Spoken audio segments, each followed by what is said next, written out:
Perhaps we need some outside universal threat to make us recognize this common bound. I occasionally think how quickly our differences worldwide would vanish if we were facing an alien threat from outside this world.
Good evening and welcome to Spaced Out Radio. Tonight, my name is Dave Scott. We are going to have a great rundown of UFOCon 2025 and the mysteries of aliens and crystals here on Earth. Science Bob is here, as well as special guest Leela Hutchison. I absolutely love her. I do. I'll just be blunt. I crushed on her all weekend. She's such a gorgeous person. I did. And she's going to hate me for saying that. She's already shaking her head. But I don't care because this is my show and I'm allowed to say what I want, pretty much. But we're going to have a great show tonight that includes each and every one of you. And, of course, that starts off with Mama Catherine in the gold medal position. Mwah, I love you, Mama Catherine. Hope you're having a wonderful evening. SJ with a silver. Fast Hemi with a bronze medal tonight. JAF, how you doing? No, I haven't learned to clone myself. Mel WD40 is here, lubing us up for tonight's show because Science Bob always wants to go into a show nice and smooth. He doesn't like any rigidness, so Mel is lubing up Bob as we speak. He's working the armpits right now. Fast Hemi, how you doing? Good to see you as we continue on with our roll call tonight. Cosmic Joe, nice to have you here. Karyn in the Woo Train. Fapperoony. How you guys doing? Fapster will be signing autographs after the show. Line up to the left of the studio if you don't mind.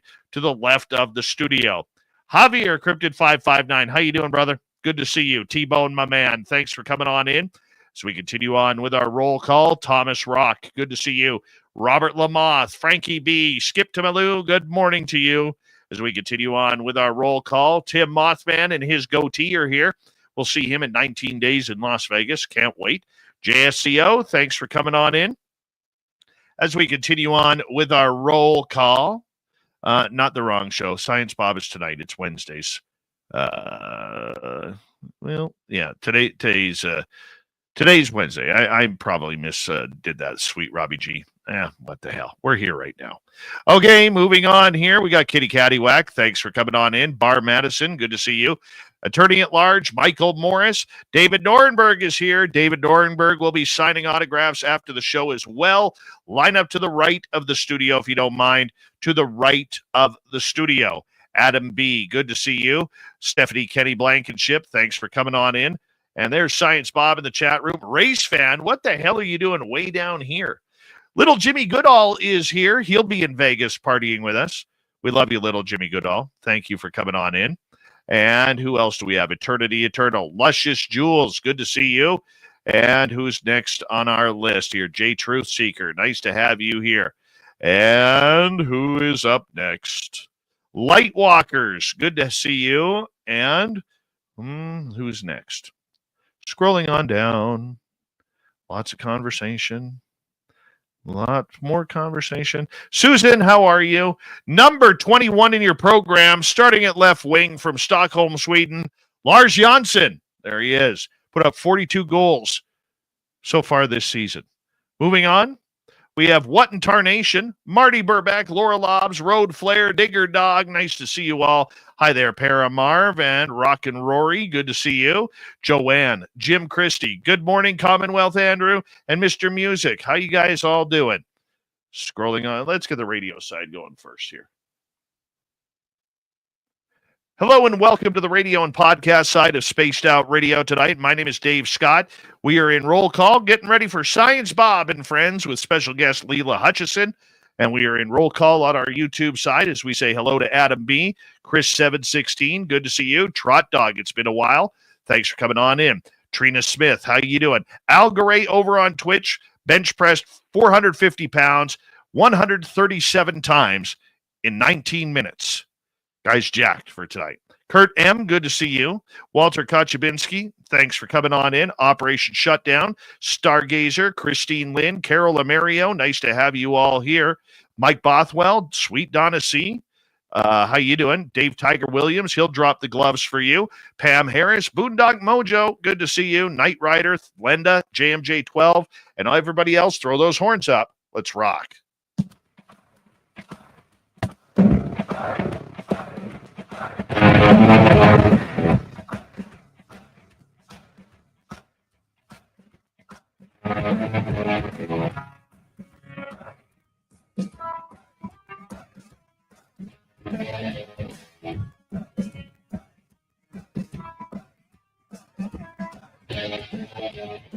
From the mountains of central British Columbia, listening around the world, this, my friends, is Spaced Out Radio. I am your host, Dave Scott, sitting in the captain's chair of SOR headquarters. We welcome you to tonight's show on our terrestrial affiliates around North America, digitally on every major podcast network. Our website, spacedoutradio.com. We have a notification for you. Rock up, bump, and read the news wire. Check out our site as well. You can follow us on X at Spaced Out Radio, Instagram at Spaced Out Radio Show, and on Patreon in the Space Traveler Club. Tonight's show is brought to you by Chive Charities. Help make the world 10% happier by visiting Chive Charities today. You can find them on their website.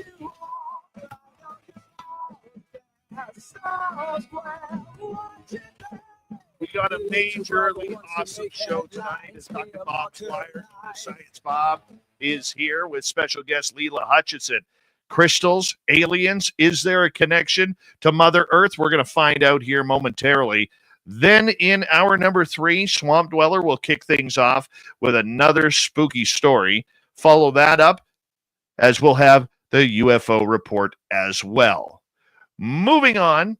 It's that time of the month where our good friend, Dr. Bob McGwier, known around these parts as Science Bob, comes in to stay away from the woo, but more interested in the who, what, where, when, why, and how when it comes to everything paranormal, supernatural, ufological, and more.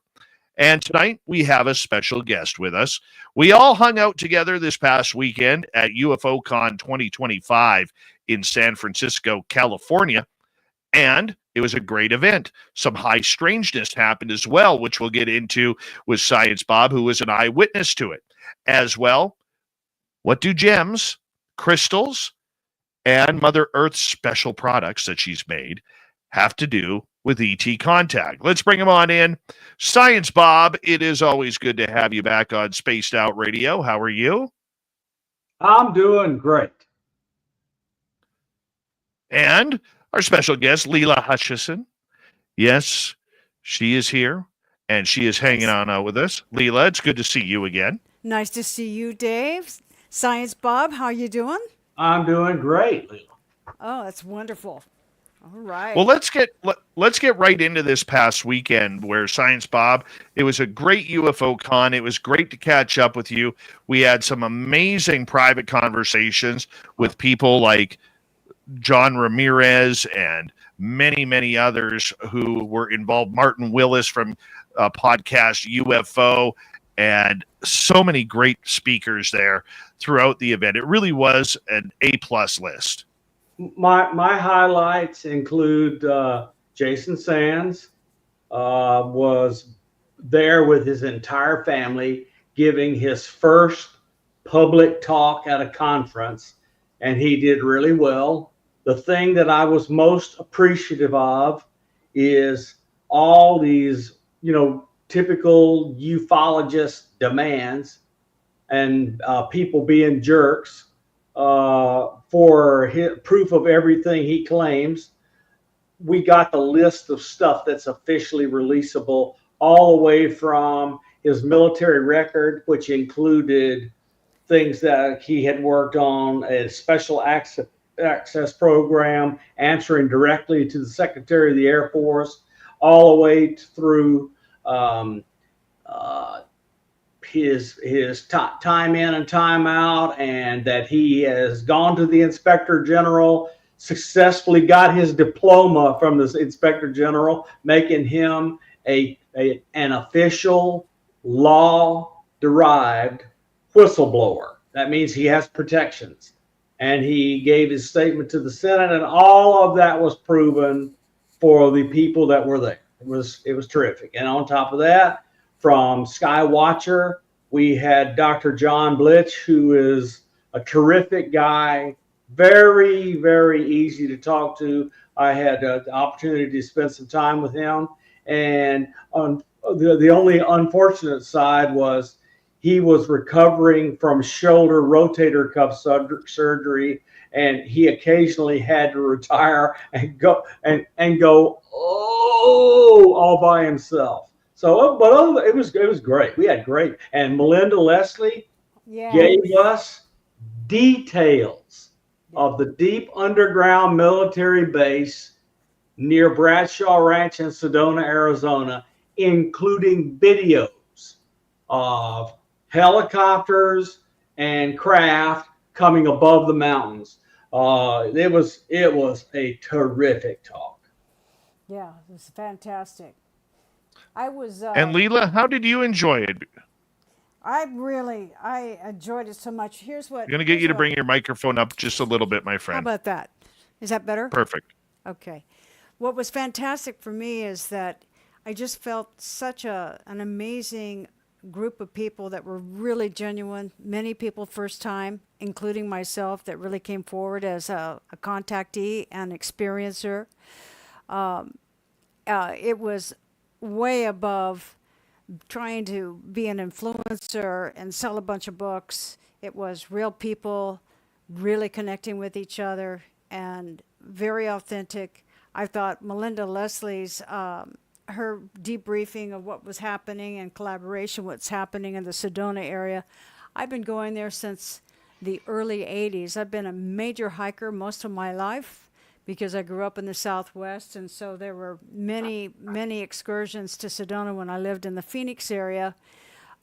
Just to give you an idea of how crazy I've been, I've hiked to the top of Mount Whitney, which is the tallest peak in the continental 48 states, in one day and back.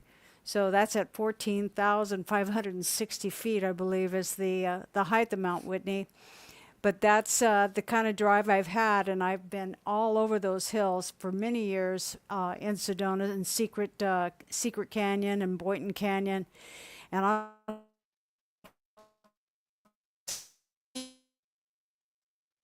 Did she freeze up there? Yeah, she did a bit. Yeah. Can you hear? Okay. My whole contact experience. Where did I leave off, guys? You talk Secret Canyon. When I was hiking around there, and I mean, we're talking all day hikes in the 1980s, I knew some high strangeness was going on back there, and I was totally asleep to my own contact experiences. I didn't really connect the dots, being a kid growing up in White Sands Military Range and Fort Bliss and Roswell, and just all of that vortex of crazy stuff that was going on. But in Sedona, there was such high strangeness. You could feel the vibes of that deep underground military base that was there. It was always really, really creepy in Boynton Canyon. You just felt like there were eyes watching you. Almost like a Bigfoot experience, but way scarier and creepier than that. It just, you always just felt like at the end of the day, you wanted to get out of there, not knowing that there was some really, well, as we know now, what's going on under there. There was always lights in the sky. There's been sightings for a long time. But hey, I mean, I've been hiking a lot. Just even the last 2 years I was up there, even in September. So it's always somewhere I return to just kind of get a feel for things. And I thought Melinda did an excellent job of really, what did she say, 1,970 night vision tours that she's given. So she really is the real deal. She knows the difference between our craft, their craft, our together craft. What would you say about that? She was most impressive, I thought. And there were many more, very touching. I just had a great time connecting with the people. That was the most important thing. And I think this is one of the most real deal UFO conferences out there. I'm sure there are others, but on the West Coast, this has to be one of the better ones.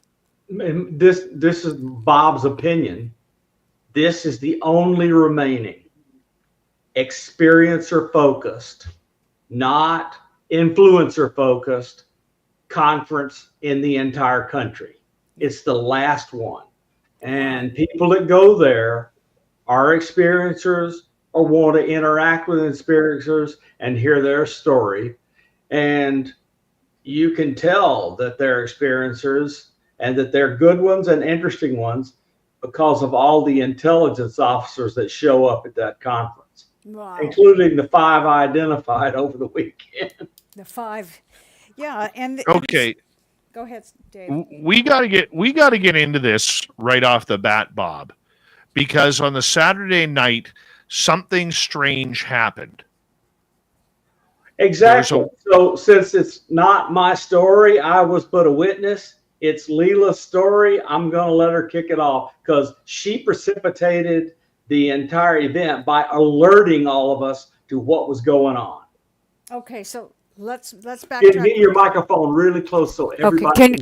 Okay, can everybody hear me now? Does that sound pretty good? Yeah, that's beautiful. I apologize, guys. I really wish I don't know what I'm just kind of out of it tonight, but I'll love. Hey, this is great. We want to hear the story. All right, let's go back to the very beginning then.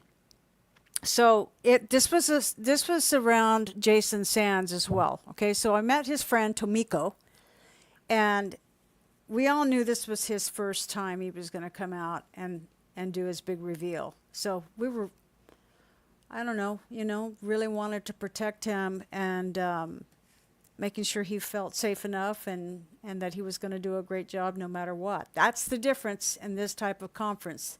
These are the kind of people that show up. These are not professional speakers. These are people that could hardly, I thought one guy was almost autistic. He could barely even move it to the next slide and think straight. But there's a lot of trauma with that. So it's understandable.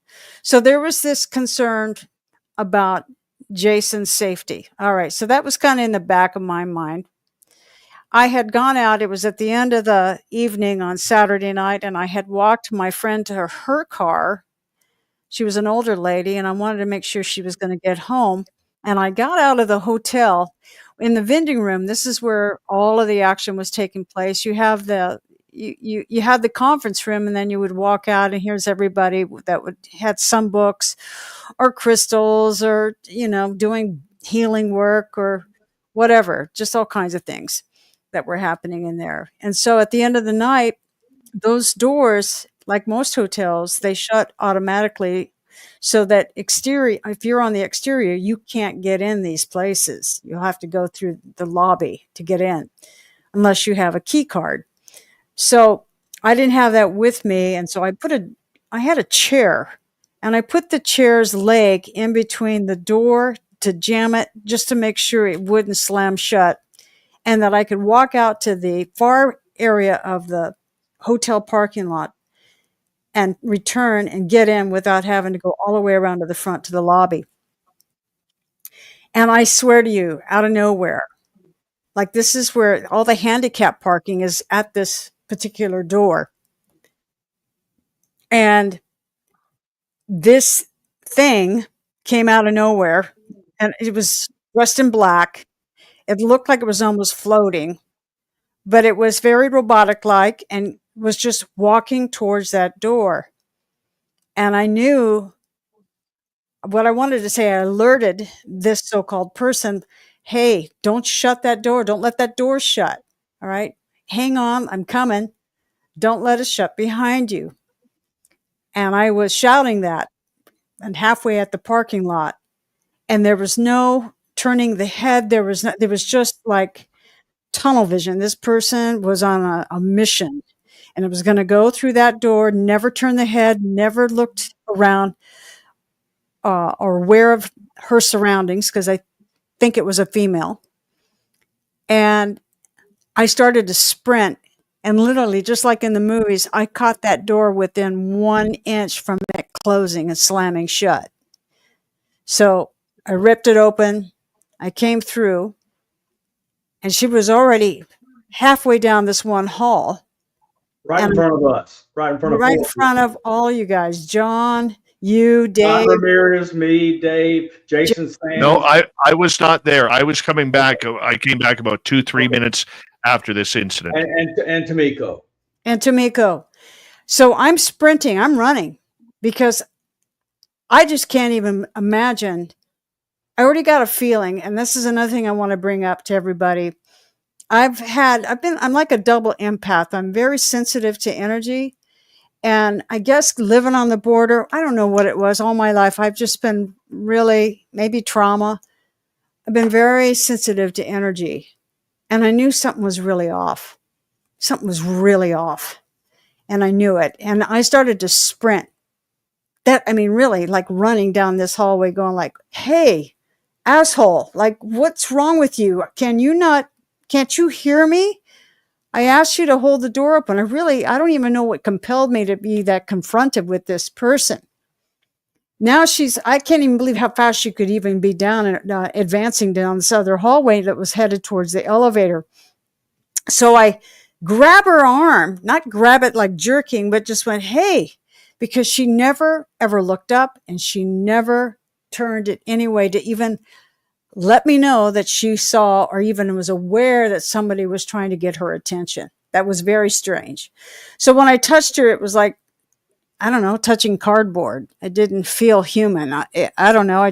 Her jacket, and she was Asian. She was darker skin, and she had black eyes. Which I witnessed. Black eyes. Black eyes. And she went, what? And I said, hey, I was yelling at you, please, completely oblivious to me. Anyway, I knew it. It was so creepy. I took my hand off of her, and I knew that I was almost, overstepping my bounds of courtesy with this person. Or she wasn't a person. So anyway, I let go. And then Tomiko is picking up on this because she's very protective of Jason. And she said, what's going on? I said, I don't know. I said, this is very strange. I don't know who this person is, but they don't seem real to me. It doesn't seem like a real person. Well, the next thing I know is her friend Bo, this other lady, we decide that we're going to go scout this person. We're going to follow her and see if this is a real person, a human or something. And in that moment, we started to I don't know if run, but scurry down the hallway, and she was gone. So so Tomiko, I saw her black eyes. Tomiko got a little bit between me and her, and John is to my right and had a different view. Had a straight shot. Had a straight shot. And as she left to go down the hall with whatever distractions you were dealing with, he saw her disappear. And when I was looking at Tomiko, I did not see her leave Tomiko's shadow, if you will. I didn't see her leave. So it was like, so far as I'm concerned, John is a direct eyewitness, and I'm an indirect eyewitness to she vanished. She vanished. We go down, we start to comb not only the elevators, but every hallway and every door. And when I got kind of over my shock a bit, then John says, whoa, what happened? And I shook myself out of it, and I got up and I went around looking for any of these other non-performing characters, NPCs, and aliens or whatever. I couldn't see anything look like, and I went around. I looked outside. It was just, she was gone. She was gone. So I'm shaking. I come back and I sit down next to Jason, and he goes, "What's going on?" I said, "Have you ever heard of an NPC?" And Science Bob whips his head right around, and he knew exactly what that was, and he named it. And then I said, "Well, why don't you explain to him what that is?" And then that's how that's kind of that whole The anomaly best thing happened. is it's a fake player in the game that has no real consciousness or personality. This thing looked like a robot the way it was acting. And Yeah. so all things standing back now, John and I have a background that maybe an intelligence officer or counterintelligence officer might be interested in. Jason Sands, he has interacted with non-human intelligences on the job. And I never saw her face as she was walking down the hall past him. And I don't want to say I'm sure, but I feel like it was because she had her beady eyes on him and she was there to check him out. Now, that's my feeling. Now, he's got intuition, so I feel like asking him, did he feel anything about it? But I know, look, when I heard your reaction, I went, what is Leela all upset about? And I'd kind of never noticed her like any, except when you went down the hall and I'm going, whoa, what's this? And she turned around and looked, and then those black eyes, they were creepy. And then Tomiko got in my way, but I never saw the person go down the hall when she clearly would have gone past Tomiko blocking her. And then John saw her just disappear. But I really feel like, just right down in my gut, that this thing was there to check out Jason. He has a history with them that it makes sense. Wow. And I didn't know that till I saw his presentation Sunday night, like how deep this goes. And The presentation did not cover even half of it. I bet.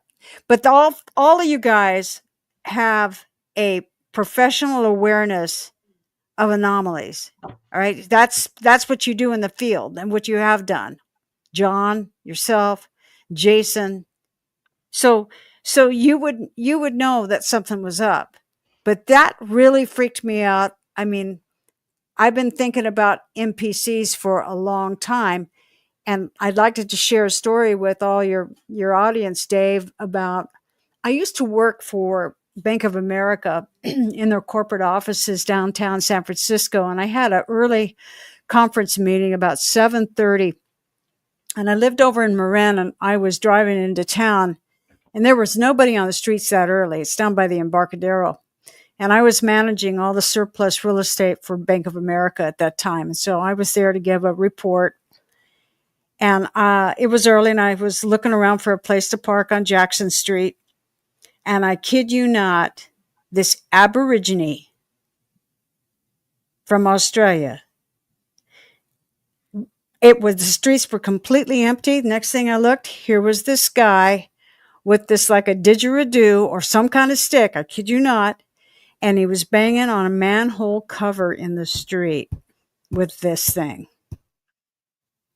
I don't even know what to think of that. I really don't. I just knew, I said, that just can't be real. So if that's a time traveler, I don't know what that is that popped in San Francisco, popped up, but it was clearly this guy was like, I'm not supposed to be here. It was cold. It's cold in San Francisco. I don't care what time of year it is with the fog.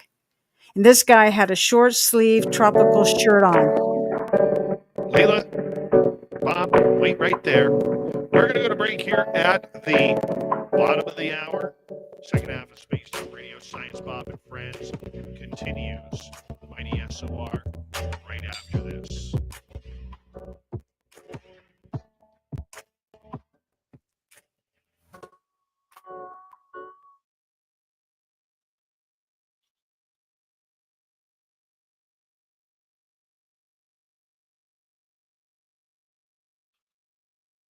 Yeah, I came through that story about 3 to 5 minutes after it happened.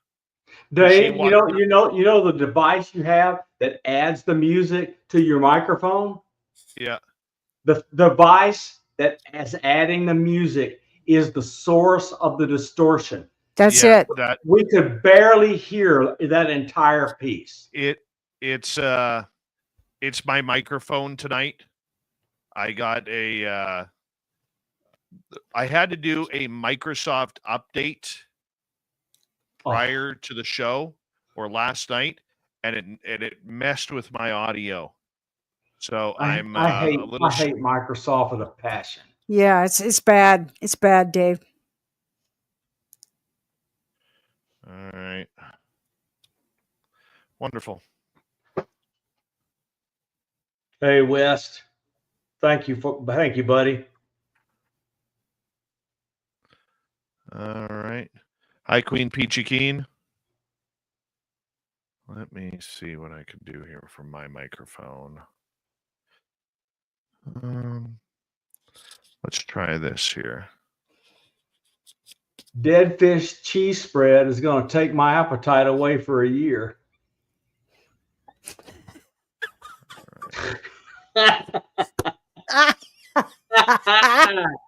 All right. Oh my goodness.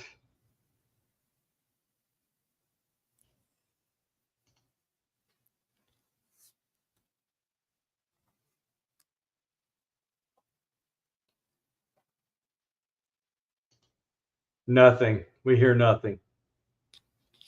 No. I can hear you, Science Bob. Yeah, but my video is delayed. I see that. No, we hear nothing.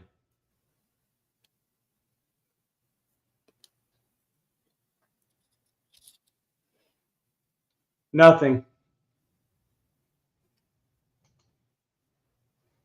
Still hear nothing. No. I hear popping, but that's it.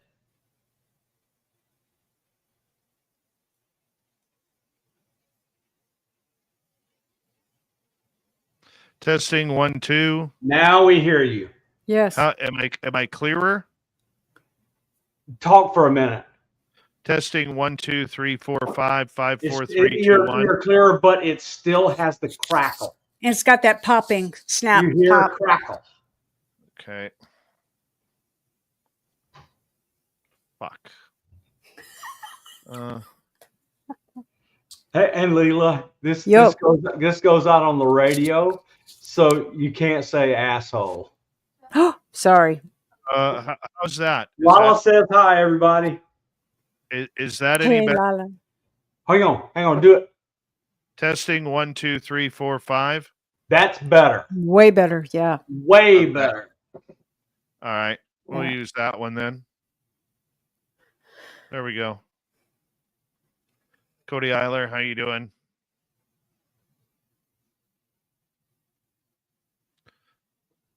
Well, Doug Shelby, I don't mind great concerts.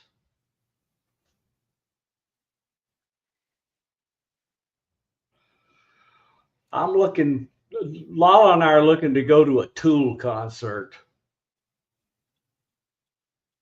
Man, that is 4 wizard musicians. Wow. Their music is so difficult, almost no one can do it. All right.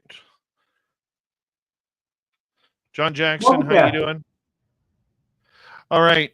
Quickly here. A big thank you tonight to Joe Kirk, Candace, T-Bone, Area 53, Pam Harris, and Mama Catherine. Mama Catherine. Much appreciate the love and support. Mark Sanchez and his collection of Hawaiian shirts. How you feeling today, buddy? Good to see you. And we'll make it better this half hour. We got about 35 seconds, guys.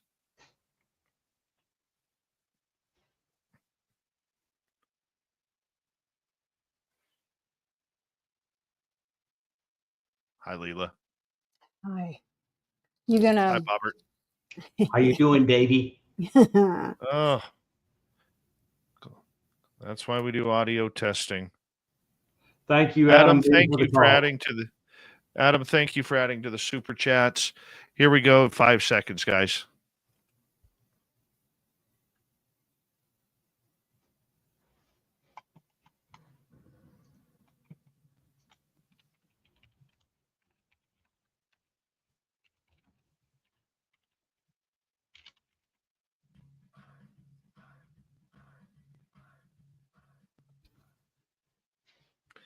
Here comes the second half hour of Spaced Out Radio tonight.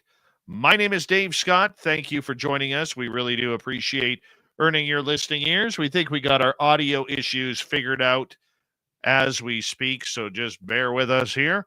Hey, we want to say hello to everyone tuning us in. We love it wherever you are listening. Give us a shout out wherever you are.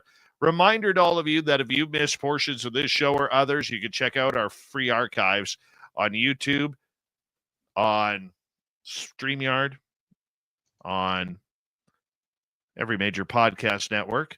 Our website, spacedoutradio.com. We have a plethora of features for you. Rock out to Bumblefoot, read the news wire, check out our swag as well. Follow us on X at Spaced Out Radio, Instagram at Spaced Out Radio Show, and on Patreon in the Space Travelers Club.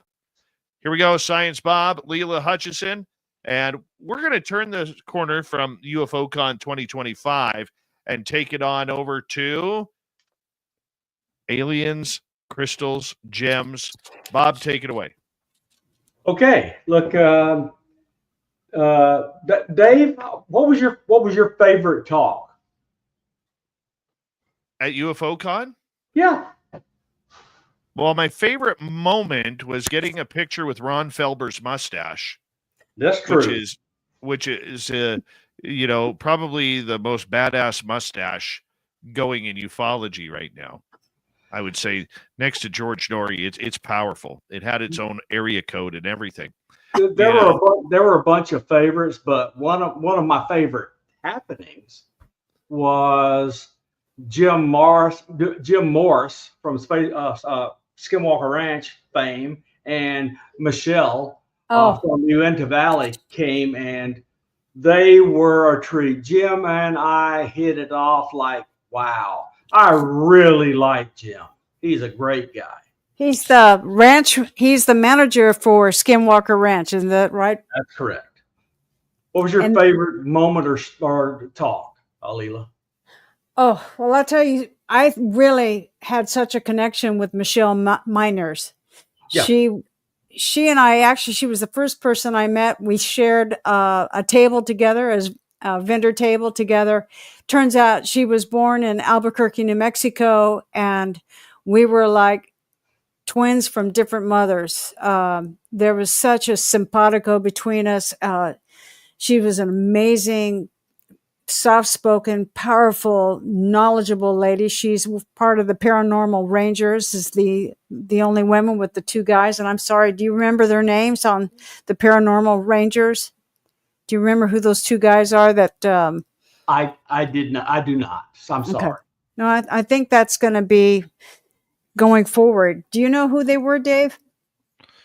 I don't know who the two guys were, but I was so impressed with Michelle and the way she carried herself. The one thing I like about her was she has a great mixture of scientific philosophy combined with First Nations history and heritage and their connection with spirit in the spirit realm. I mean, it's absolutely amazing.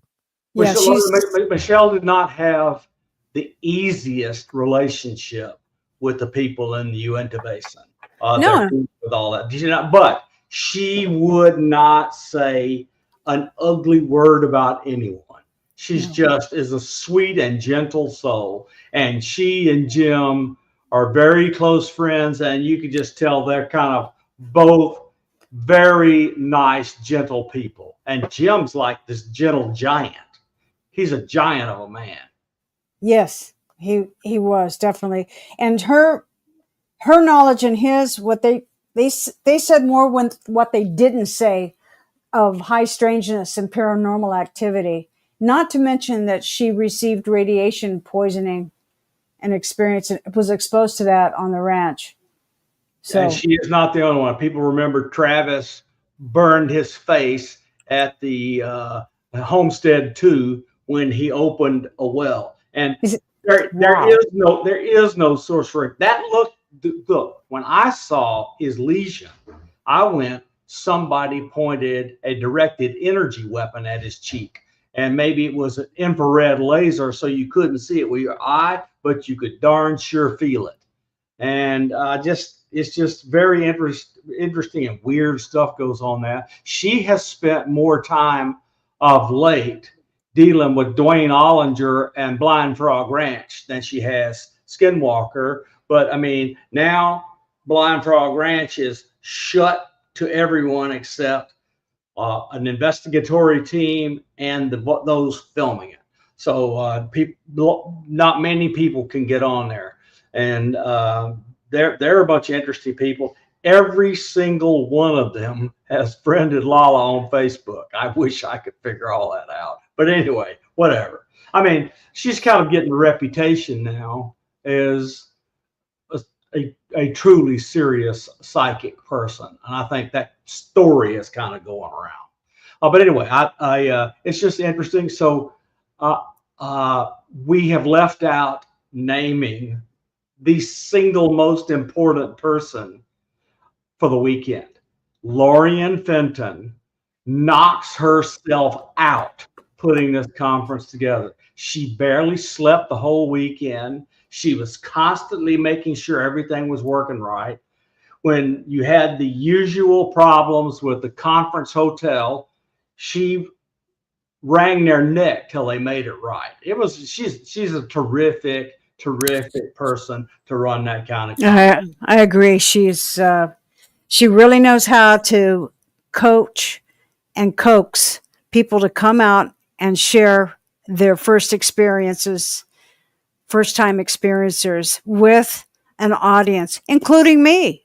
I had never done that before.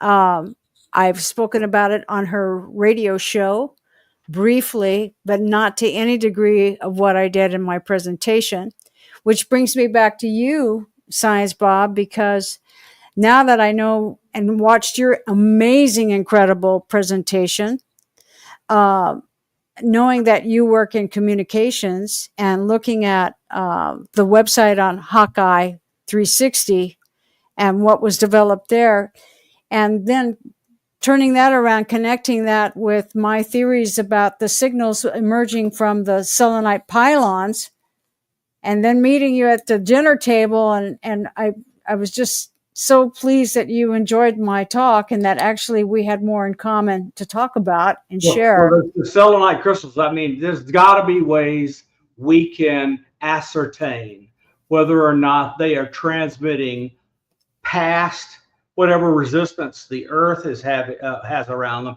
and sending signals to the atmosphere and beyond. Well, so that's a signal strength measurement that'll tell you whether or not it's possible, and the spectral analysis will tell you whether or not it is exciting to a particular frequency that easily penetrates the ionosphere and goes to space. Those kind of measurements can be made, and I hope should be made, because look, now is as good a time as any. Tell us what you feel you would like to tell us about the Roswell of the country of Mexico, where this cavern is deep into the ground with these gigantic selenite crystals. And tell us what you want about it. All right. Well, first of all, I don't think your listeners really, Para Mary just mentioned something. She looked me up or whatever, but let me share with your listeners tonight, Dave, who I am. I don't know if you put that anywhere where they had a chance to see anything of my biography or background. So if you don't mind, I'll take a couple minutes and share that. Please do. All right. So I guess we'll do this induction theory here, not theory, but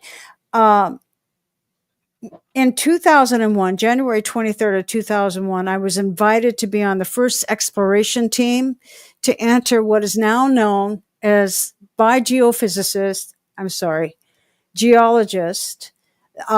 the eighth natural wonder of the world. These are the largest crystals ever discovered on planet Earth, and one of the worst environments you can imagine to be working in.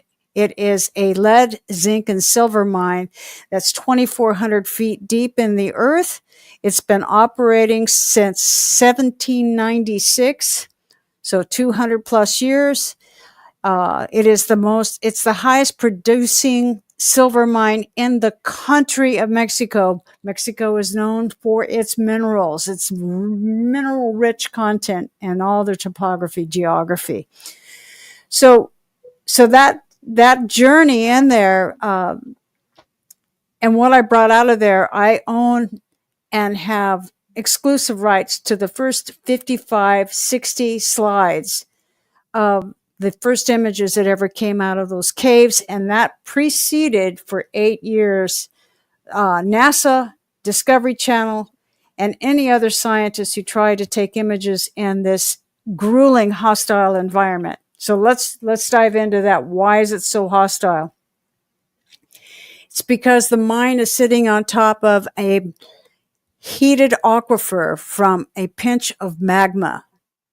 And there's a hydrothermal exchange of minerals from the aquifer that are through the fissures in the bedrock. So just like any limestone, you're going to find lots of pockets, no matter where you are, which causes and creates karsts, otherwise known as caverns and caves. But in this particular instance, it was the perfect environment.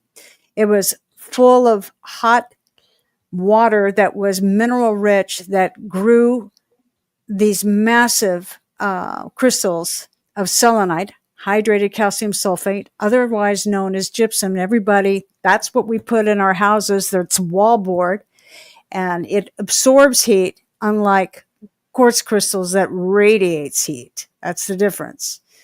And these crystals grew to immense proportions of 36 to 40 feet tall. And the pylons, they average about 60 tons. The largest does 60 to 70 tons. Its width is anywhere between 6 to 8 feet, and it's the purest optical selenite in the world, is what NASA told me. And they are 550,000 years old.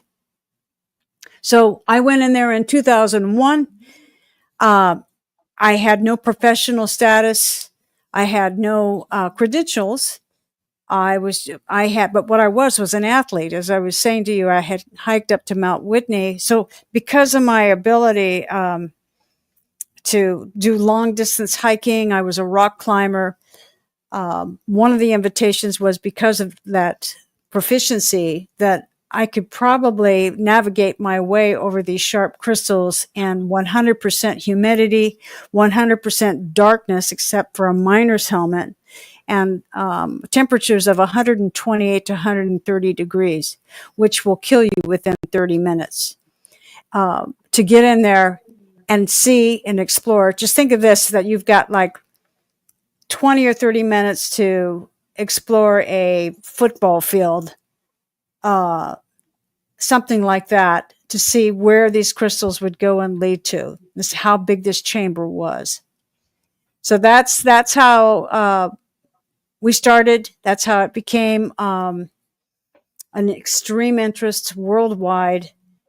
And then for 20 years after that, I was so blown away by that. I said, why me? Here I was, this little girl from El Paso, Texas, living in, the Bay Area for the last 30 years now. But this was 2001. I'm going like, well, why did this happen to me? What's this about? What is it really about? And so for the last 20 years, I'm a field researcher. I go out into the desert. I have for many years. And I created something that I started to look at the land, and I called it the Planetary Crystal Grid Armature. Looks like this. And it looks like that, like a cross, like an equidistant cross, because I did it on such simple terms. I did it on longitude and latitude. And then I started to track on this longitudinal line, meridians, and I started to head north. And I started to see these anomalies. And this went right through, not only my hometown, but it also, and we're talking within, I don't know, a distance, like 30 degrees between them. So you might, I don't know, 15 miles. I don't know, Bob, what would you say on each parallel or meridian, like 30 miles on each side? It depends on the latitude. It's biggest at the equator and least at the North Pole. So it varies. Yeah. Okay. So the coordinates there in El Paso are 31 degrees by 105 north, right? 105 north degrees, 105, 106. So I started tracking this particular line. This is what the Mysteries of the Chihuahuan Desert is about. This is my second book. And I started to track this stuff. And then I started to realize there was all kinds of paranormal stuff and activity that was happening. The Marfa lights. How about giants that were in Copper Canyon? Some of the fastest foot runners in the world lived in the Nika Mountains, which are above these enormous crystals. Their stories about giants, and what they also found in Copper Canyon in certain pockets right there in Nika of 8 to 9 to 10 foot tall giants. They found them in baskets. Yeah, and some that had alien looking heads too. So I said, okay. And I had been with a couple of friends of mine with Peter Essex, who was he was a reporter and an editor for National Geographic. And he was down in Creel, which is right on the plateau above Copper Canyon, filming the Tarahumara Indians. These are the fastest foot runners in the world. We're talking their legs are like tree trunks, and they hit this pelota, which is a ball. It's carved out of ironwood. It's like concrete. And they do it with a sandal. And we're not talking about a sandal that covers their toes up. It just has a little strap between their big toe and the rest of their feet. And or their toes. And they will run 100 miles at a time, smoking cigarettes and running deer down to the point of exhaustion on these trails in Copper Canyon. So that happened in 1997, preceding me going into the Crystal Caves. And this was Tarahumara country. These are the ancient people of northern Mexico. So already we've got some mystery here, right? It started there. And then as I found out about UFO crash retrievals that were happening, like Mexico's Roswell, and there's a number of them, and there are that's not my expertise, so I can't deep dive into all that with you right this minute. I'm just trying to give everybody an overview of what got me really interested about this. What else made me interested is this massive desert ecosystem is a 200,000 square mile area, the Chihuahuan Desert. And that's a massive mother of an aquifer that's below those crystals. And in that limestone, it's where the Permian Basin is, all that oil. There's Carlsbad Caverns. My first slide in my presentation showed an image of the Guadalupe Mountains, and that peak there is the tallest peak in the state of Texas. It's almost 9,000 feet in elevation. And where does it look? Directly across from White Sands Missile Range. When I was a kid, we went there all the time. We had a cabin in Roswell. I dated New Mexico Military Institute boys. I went to a private girls' school. We also had a cabin in Cloudcroft. This is ET Central. And also selenite are the crystals of the White Sands. I had no idea. So White Sands Missile Range was an actual dry lake bed of selenite crystal, and that's 275 square miles, and it's drifting and becoming larger. So there's all this stuff in there, and there's also evidence of footprints of nomadic tribes of over 20,000 years old, and that's all been documented. even with National Geographic, that they found Clovis blades deep within the sand dunes there. So this was an area that was like a I don't know, transnational, that's not the right word, but this was a nomadic trail where they were coming up. And this is also where these giants were coming up too, right? They were dropped off somewhere, who knows? They were prolific all over the world, but there's a lot of evidence they came up through Mexico and they came by the coast. They were in Catalina Island, so we know they were in the Pacific. They came over there. They were in the Northwest. So I started to track all this stuff. And then it started to dawn on me that these pylons were transmitters and receivers. How could they not be? I felt like, because of my healing work that I've been doing, and I became a graduate gemologist to understand crystals and all of the spectralysis, the refraction index, all of the testing tools. They know everything about every gemstone on this planet just by how fast light passes through a gemstone.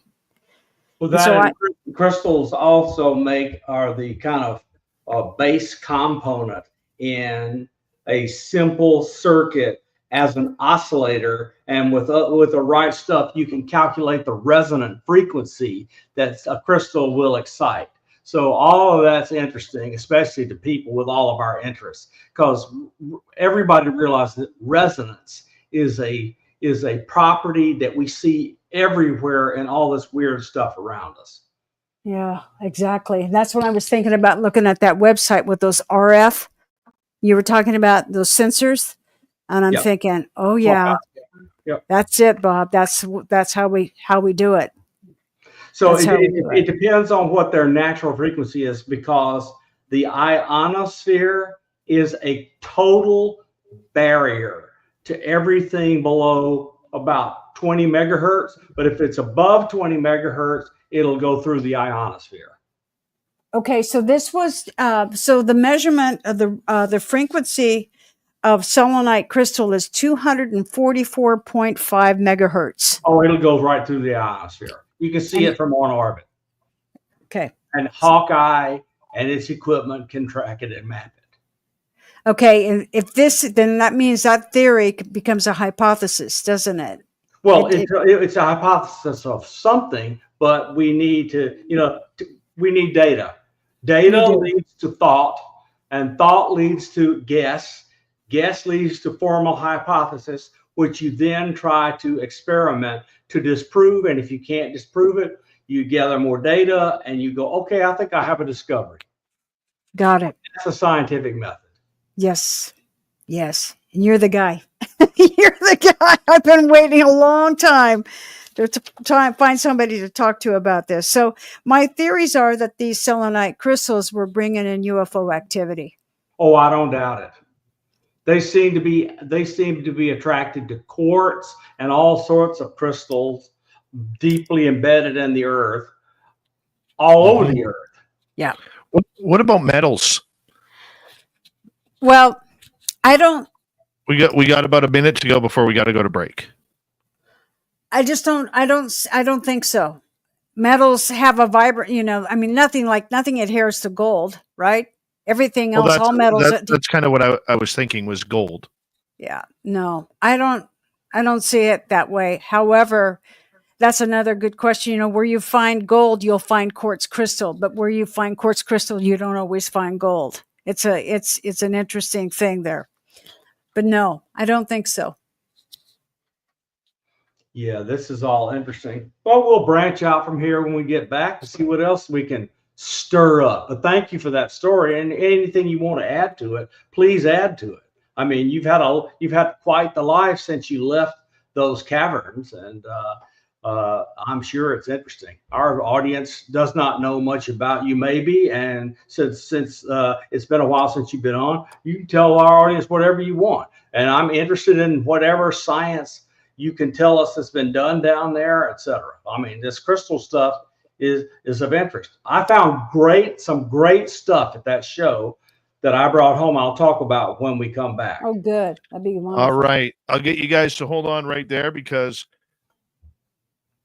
We are going to go to break here at the top of the hour. Science Bob and Friends with Leela Hutchinson, our special guest.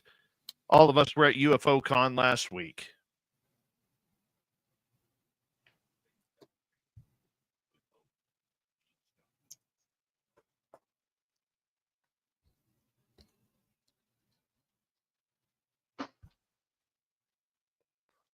All right, we have about 6 minutes, guys. I'll be right back.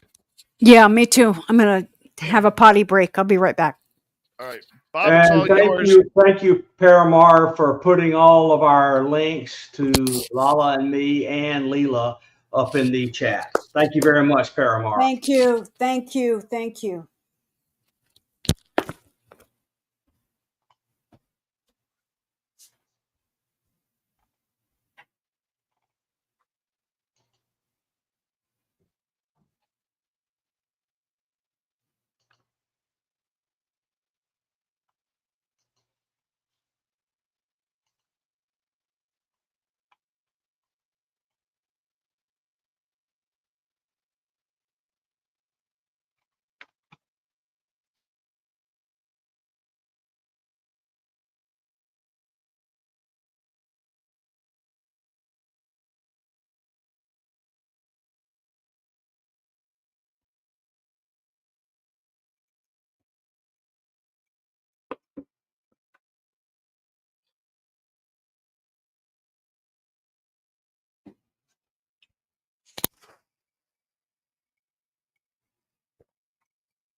right. I am back. Apparently, I'm sounding good now. And yeah, all is good. All is good, which is nice. Who's jumped in here late? Hi, Leela. Hello, Davy Scott. Yeah, that's me. Thank you tonight to Adam, Mama Catherine, Pam H., Area 53, T-Bone, Candace, and Joe Kirk for the super chats. Greatly appreciate your love and support. Don't forget, you can shop at our Spaced Out Radio store. We do not have ugly swag, people. No ugly swag, so make sure you check it on out on our website, spacedoutradio.com. Thank you, Paramarv. I got that. And here we go.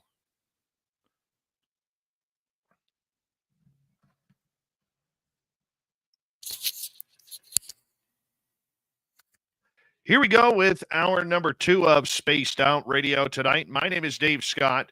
Thank you very much for tuning us in wherever you are on this beautiful planet we call Earth.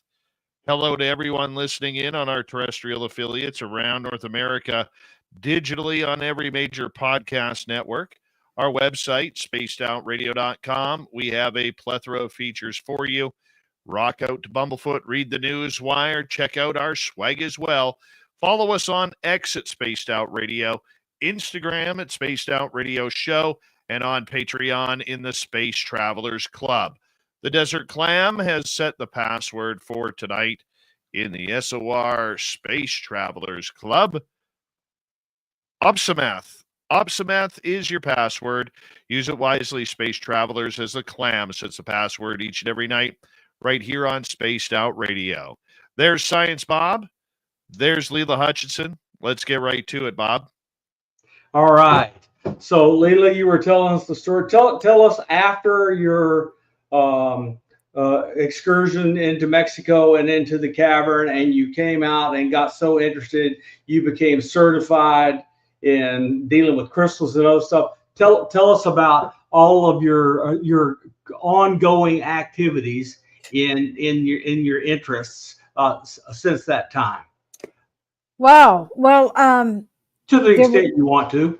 Okay, that's no. Like I said, I've been a field researcher for the last 20 years. Literally, getting in my truck and heading to the Southwest and starting to look at the geophysical landmarks that were, in alignment with this this grid that I was looking at. Okay, so let me ask you a question.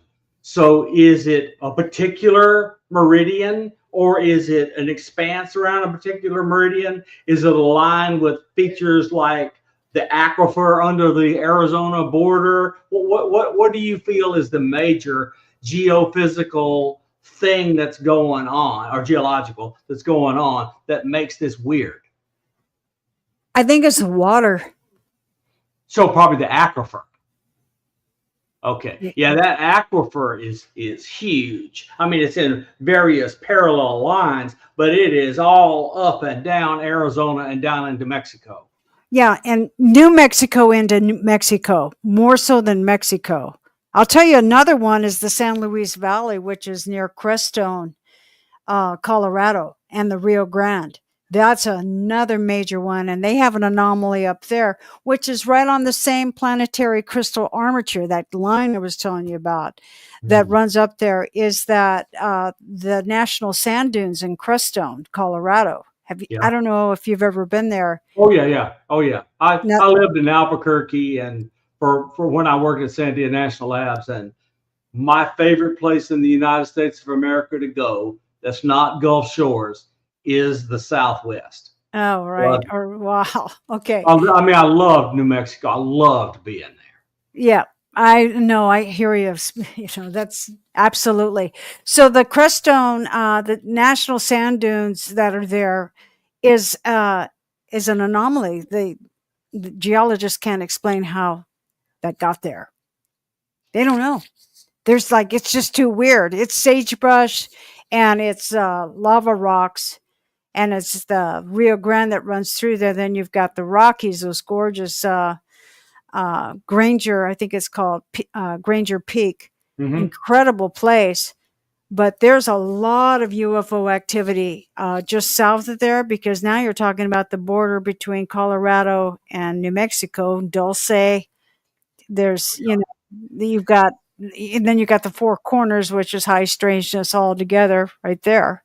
Yeah, But, northern New Mexico is like one of my favorite places on the earth. So absolutely. I have spent many nights camping on Hamilton Mesa, going down and fishing in the Pecos River and eating trout for breakfast and dinner. And then over around Los Alamos, I love the Jemez Mountains. And you've got Bandelier National Monument, which are these cave dwellings where the Native Americans lived in little caves, cave homes they notched out, and they still have the smoke stains all over from where they had fires inside their shelters to keep them warm.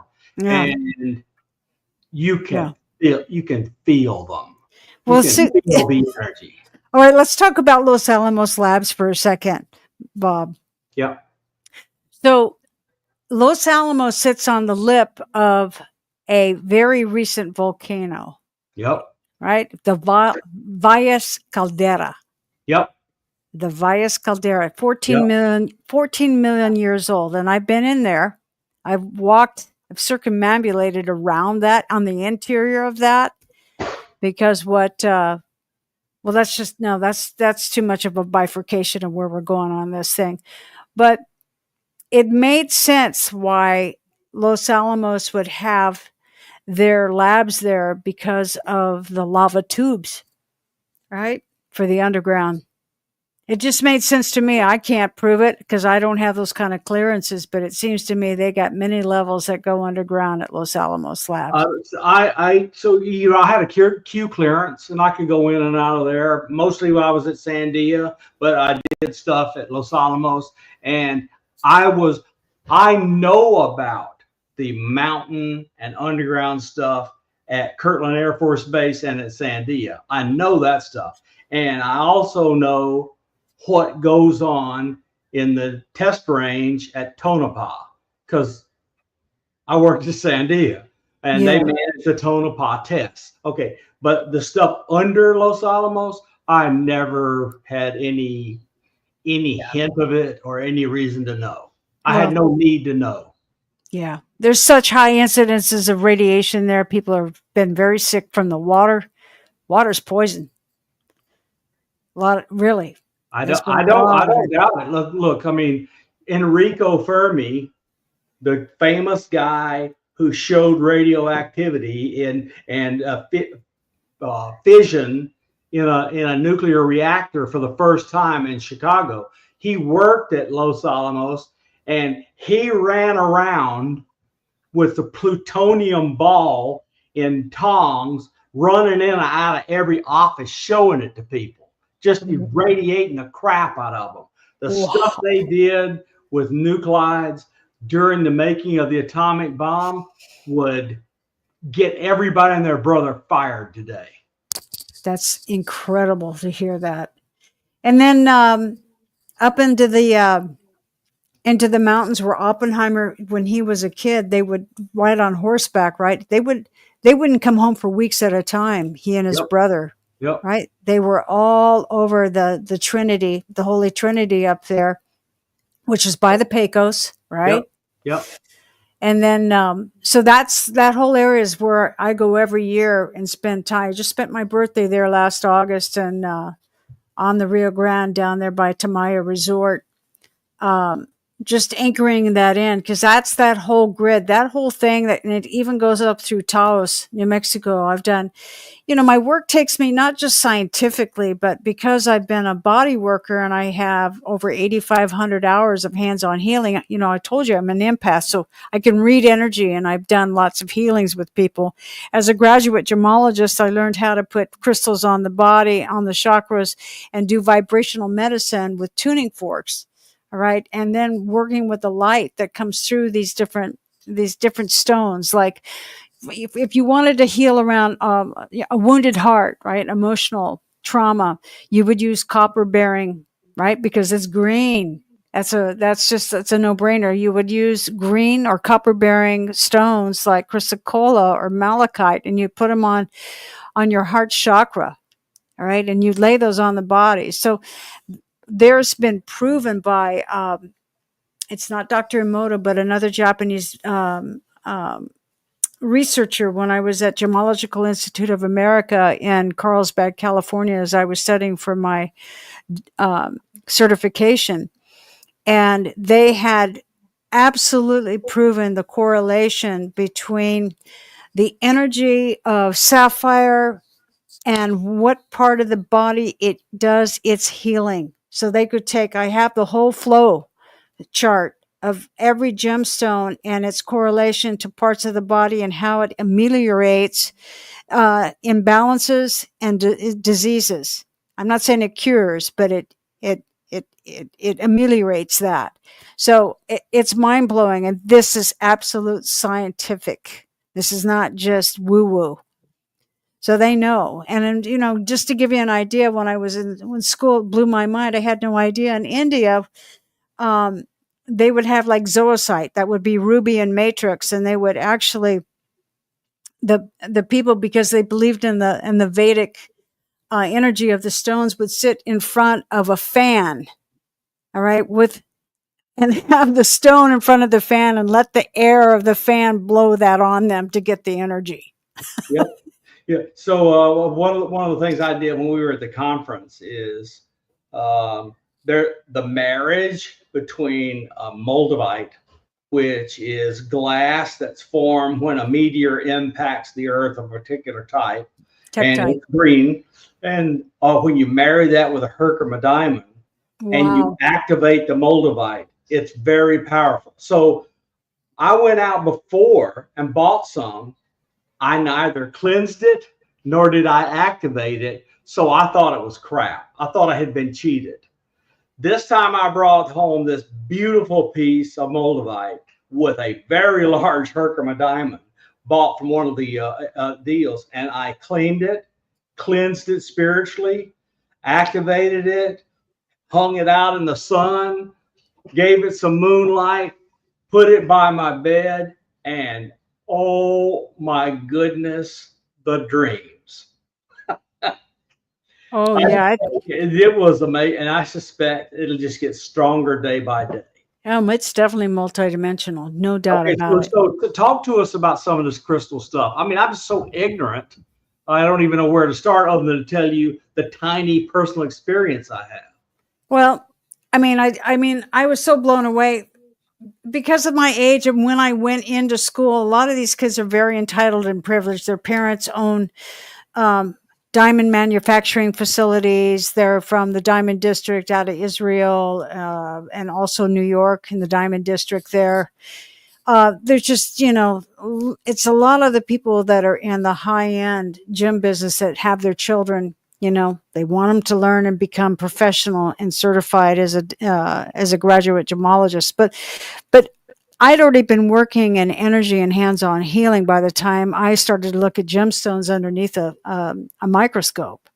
And so I was freaking out looking at the crystallography, and seeing the different inclusions. And so I studied diamonds and colored gemstones and pearls. So I learned a lot, but I learned to look and see, like in a peridot, you would see a horsetail inclusion, and it looked like a meteorite. You would just see these things. You would see hematite needles in quartz, golden and reddish gold, gorgeous, and they would be at these 60-degree angles inside corundum, which is sapphire. So you would see this underneath a microscope, and it was just, I don't know, it was like as above, so below. It became a very enlightening process for me. It was a very personal thing. It's not something I could talk about with the other students that I was in school with. But I knew that, there was such a perfect order to things, right? So the only way I can dovetail with that is, as a young man, I was a total science geek from age 10 till I got into college. When I got into college, I took chemistry, and my chemistry professor identified me as someone of interest. So he took me into his laboratory, put me in front of my first serious laboratory computer, and had me program this computer to take a crystal sitting at a target holder and around it move an X-ray gun that would fire X-rays at the crystal. And as the X-rays went through the crystal, they would diffract. So from the diffraction pattern all around the crystal, you could do mathematics on that data and understand the internal structure of the crystal. Yeah. So at 18 years old, I did X-ray crystallography, and my professor stole everything I did and published it under his own name. I got my lesson really early. Wow. I programmed his computers. I wrote his analysis programs. It was amazing. And I had the time of my life. And it was like 8 years later when I figured out how he screwed me. I was so naive. Oh, yeah. It doesn't matter. I had a great time. That was not a miserable moment in it, but he was taking advantage of me. Yeah, no kidding. No, it's just, what a journey. I could talk about gemstones, but really my narrow focus is my expertise with selenite crystal, and so many things. Well, let's talk about the metaphysical properties of selenite. And I guess let's start at an origin, and this will help understand why it's so interesting. First of all, we just talked about the frequency of 244.5, which equates to about 1 million cycles per second. That's how fast this is cycling, right? So, and I'm excited to maybe, find it. Just let me get it right. It's 244.5 million cycles per second.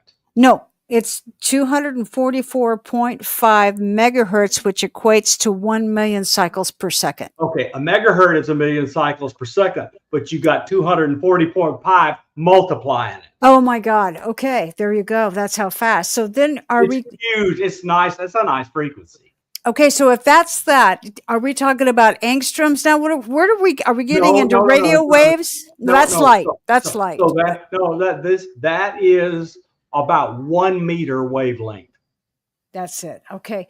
So what are we talking about when we're talking about frequency? Are we into radio waves when it's that high? Those are radio waves. Those are radio waves. Okay, and we're talking about my theory that these are transmitters and receivers of signals. Oh, there's no doubt about that. Look, the pressure under the earth on those crystals will squeeze them, and you will get a piezoelectric effect that will induce a voltage. So if there's any kind of conductive stuff around them or capacitive coupled stuff, it'll make a tuned circuit. And it will transmit. Wow. Except, all right, so now back to selenite. This is interesting. So thousands of years ago, this was named after a Greek goddess of the moon, Selene. Yes. So that's right. Yeah. So that's how it got its name, because it actually had this chatoyancy. It would have like this rocking flash under the moonlight and around the Mediterranean, around the Greek islands, very arid, right? That's why they named it after the moon goddess, who was, her name was Selene, selenite. So let's just move forward with that. The interest in this is that, as I think I told you when at the conference, that selenite doesn't hold a program like quartz does, right? It doesn't do that. It's not formed by heat and pressure. It's formed out of water. And then it was just it's an anhydrate above 136 degrees, and it turns into a sulfite under 136, hydrated calcium sulfite. So it'll turn into crystal below 136 degrees. It turns in an anhydrate solution above that. Okay. So if you think about that, this is now we're talking about like fractals. We're talking about water. This is a crystal that is born out of water. They're like, wow, they're like mapping fractals. So love, light, quartz crystals, and water all have these same things. They bridge like multi-dimensions. But selenite doesn't hold a program, so it's just pure white light out of water. So it's constantly, it's like a cleaner. That's why so many of us have selenite in our homes, or actually beacons on the land or in grid patterns, because it's such they call it an angelic stone because it doesn't hold any kind of a program. That's why crystals, like in a hexagonal crystallography, which is quartz, I will say this: selenite is monoclinic. It's actually like rhombohedral. It's like a rectangle with two angled sides. Yep. Okay. So this is not the same as a powerful tetrahedron, double tetrahedron, which is a hexagonal pattern for quartz crystal. That's what's holding that's what's holding the program within a quartz crystal. All right, you've got this double, kind of like a helix thing inside of this. I wish I could talk more intelligently right now, but I'm shorting out. I don't know why. No, you're about doing that. great. You're doing Okay. great. Thank But you. look. I'm sure what our audience is primarily interested in is the qualitative features such a crystal brings them. Yeah. So the metaphysical side of this thing is why you would want to have selenite, and I've got it all over the place, is that it runs pure, perpetual, just this angelic energy. So it's a protective stone. Mm-hmm. Okay. Where quartz is more of an amplifying stone, right? Mm-hmm. It amplifies. It'll amplify your thoughts if you know how to use it properly. And there are people out there that definitely can talk to you about, like Marcel Vogel, how to properly use a double terminated quartz crystal. Very different from selenite. Selenite is something that you place that actually is like having an angel in your home. Hang on and I'll show you a piece here. That'll be good.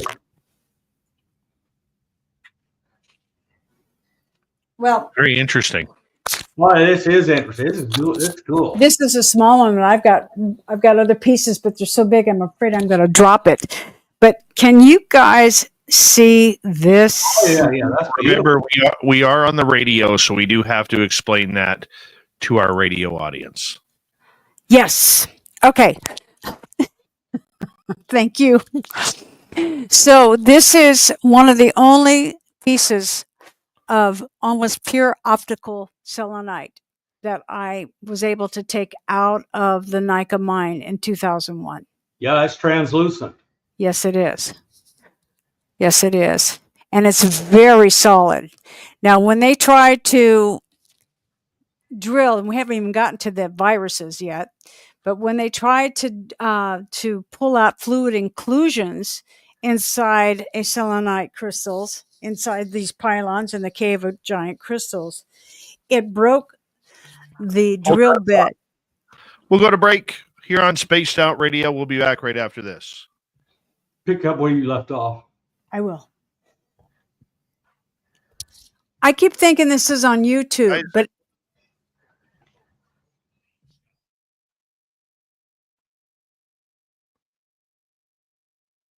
my bad. I should have muted you guys. I'm sorry.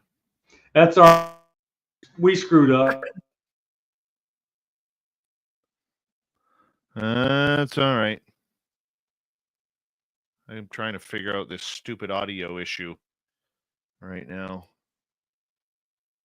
See, and the worst part about it is on my end, everything sounds clear. And my levels are good. Everything is good. But apparently I sound like crap to the rest of you guys. popping noises, crackling. Yeah.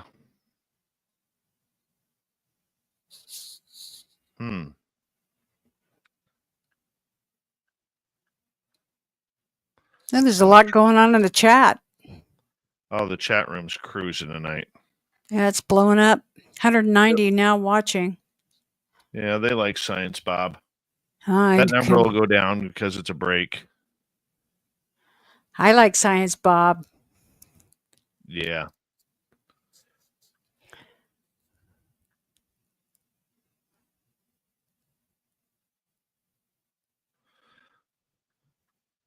That was so much fun this weekend. It was a blast. Lauren wrote me and said that she slept for a whole day. That's not surprising. All right. Testing. Okay. I bet you could barely. How do I sound here? Do I sound any better? Crackly. All right. Yeah, your crackling was better, but it was still there. Yeah, that's something did not go right today with Microsoft.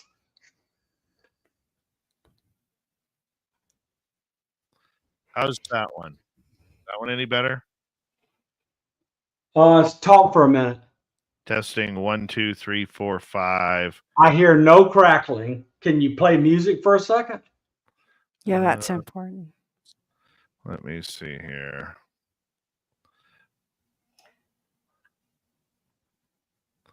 Where's a shorty?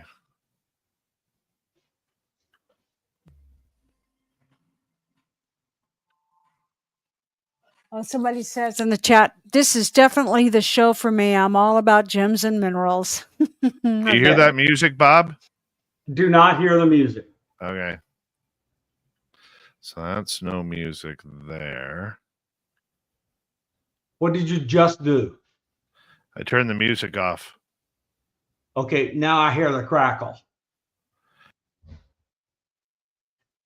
Now I hear nothing.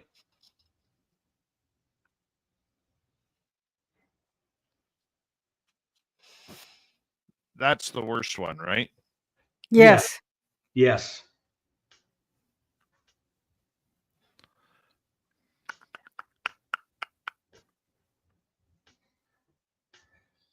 You have no idea how much this pisses me off. I get it. Believe you me, I understand. Yeah, I feel for you, Dave. It's just when sound is everything, when you're on the radio. Mm-hmm. Oh my goodness, you went and it went drr, drr, as you went Oh wow. All right. So, Bob, do you think could you help me write a grant or show me how or give me some advice? It depends on what it's to, but yeah, I'm happy to structure it right. But I may not know the technical stuff that needs to go in it, but I'm happy to help. Oh, I was just thinking, I don't know why we couldn't place it on the land, those RF sensors. Well, we had to find a grant sponsor that's interested. Yeah, I know. And why would they do that? Yep, that would be it. So this is what we're going to do, Bob. Because I can't send this to my radio stations. We're just going to continue on here right now. Let's just go with it. Yeah, it's bad now. It's not good. Yeah, it's not usable by radio. I know. Let me try this here. All right. Let's try that one for now. That's better. I've turned off the speaker, but we're still in podcast mode. Sweet Robbie G, I see you in the chat room. I'm gonna need you after Bob and Leela are done because we're gonna have to shut down the radio portion. It's not a backup mic, guys. What happened was I did a Microsoft update, and it knocked my audio and screwed everything up on StreamYard, which is our broadcast platform. and I literally noticed it about 15, 18 minutes before showtime, and have been fiddling with it since. And so this will go out into podcast form. So let's, Rob, if you can join me after hour 2, and then we'll get things going. But Bob, continue with Layla, because this is a great conversation. Yeah, I'm really enjoying this. Okay, Leela, we were talking about the selenite crystals and some other things, and we were swinging the conversation toward the properties on your metaphysical and soul, etc. Those kinds of things would be deeply interesting to our audience. And anything you can say about that would be great. I would love to. So, I have been a consultant for people who have had land, and it's funny. I was thinking, all of a sudden, just popped in my head about skinwalkers, but that's not it. But just like you were showing us in your presentation, Bob, about, you called it Mudab, and Mupas and Madar. And Madar. Yeah. Mupas and Madar. Would you tell the audience what those two things are? Sure. Madar is a 50-year-old project begun inside of MUFON. And what it does is sense what is commonly found when UFOs and UAPs come around that are non-human. So when they come around, lots of times they have a magnetic disturbance to them because of the method they're using for propulsion. And so inside the Madar is an electronic compass. And so if you see a deflection in the compass direction away from north-south, that deflection is what you're looking for. And from the deflection measurement, you get an azimuth. So you can say, if it goes 15 degrees left counterclockwise from north, then the source of the magnetic dipole is at 345 degrees azimuth. So that's how you get an azimuth. So you say, I'm alarming you, there's 10 microgauss field. And furthermore, it's pointed here, and I'm seeing the sweep of it go like this. And so now I'm computing an angular acceleration and giving you the Doppler. So it does all of these measurements. And if any one of them goes over a preset threshold, bing, bing, bing, bing, bing, it alarms you. Hey, dude, got a UFO in your sky. And so it sends out an alarm to the Madar team and to you. And there's a map at Madar where you see all of these hundreds of Madar units all over the United States, and you can look at their data. Like mine is 348, and on April 4th and April 3rd, Lala and I had 700 alarms and all sorts of activity in our sky, and we caught on our cameras. So the other one is MUPAS, and that is a device and software and website and data collection designed by Dr. Jim Segala, who was in the first season or so of Skinwalker Ranch, but that's not where he was first known to our community. Jim Segala worked for Hal Puthoff for 15 years at the Institute for Advanced Studies, Austin, and Earth Science Tech. So Segala is well known to the scientific community of UFOs. And he is at the University of Rhode Island in Kingston, Rhode Island. And he and his wife run this experiment called MUPAS. And what Jim has done, he ran an experiment. He got 100 people or so to help. And they each put in money to purchase one of the early devices. They got enough data to say, we're seeing multiple of these now largely expanded collection of sensors, not just a compass, but an accelerometer, pressure, radiation, infrared, all sorts of different sensors are in this one little tiny device about the size of a really thick cell phone or a calculator. It looks like a calculator. And anyway, you put it near you, and these sensors go off, and if they alarm, they send stuff off to a database. Now, the actual way Jim is running his experiment, he says, when experiencers have an experience, are there differences in any of these sensors that are different from normal by a statistically significant amount? So you go on a website, you say something weird happened at this time. He goes and looks at the data and goes, ding, ding, ding. This is where it happened in our data. So he's trying to collect sensor data and correlate it with experiences. And so that's the MUPOS, that's the experiencer study phase 2 is what's going on now. The big thing about phase 2, if you are an experiencer and you will participate, he got $1 million plus grant, and the first 10,000 experiencers get these devices for free. Not a dime. These are hundreds of dollars devices.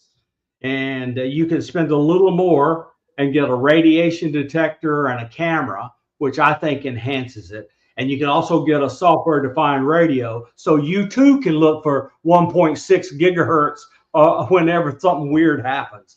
So like they do out at Skinwalker. So this MUPOS device is the next generation of devices. And what's going on is these microprocessors with USB connected sensors are getting dirt cheap.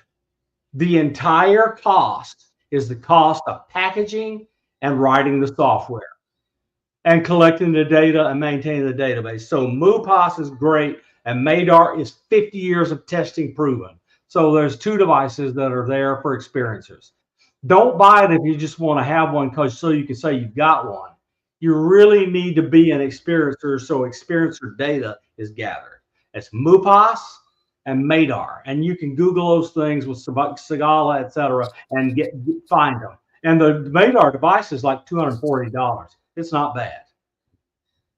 That's tremendous. That's amazing. And I think probably in some of these bigger land holdings of people that I worked with, I don't recall, because I've been doing this now for a long time, over 20 plus years.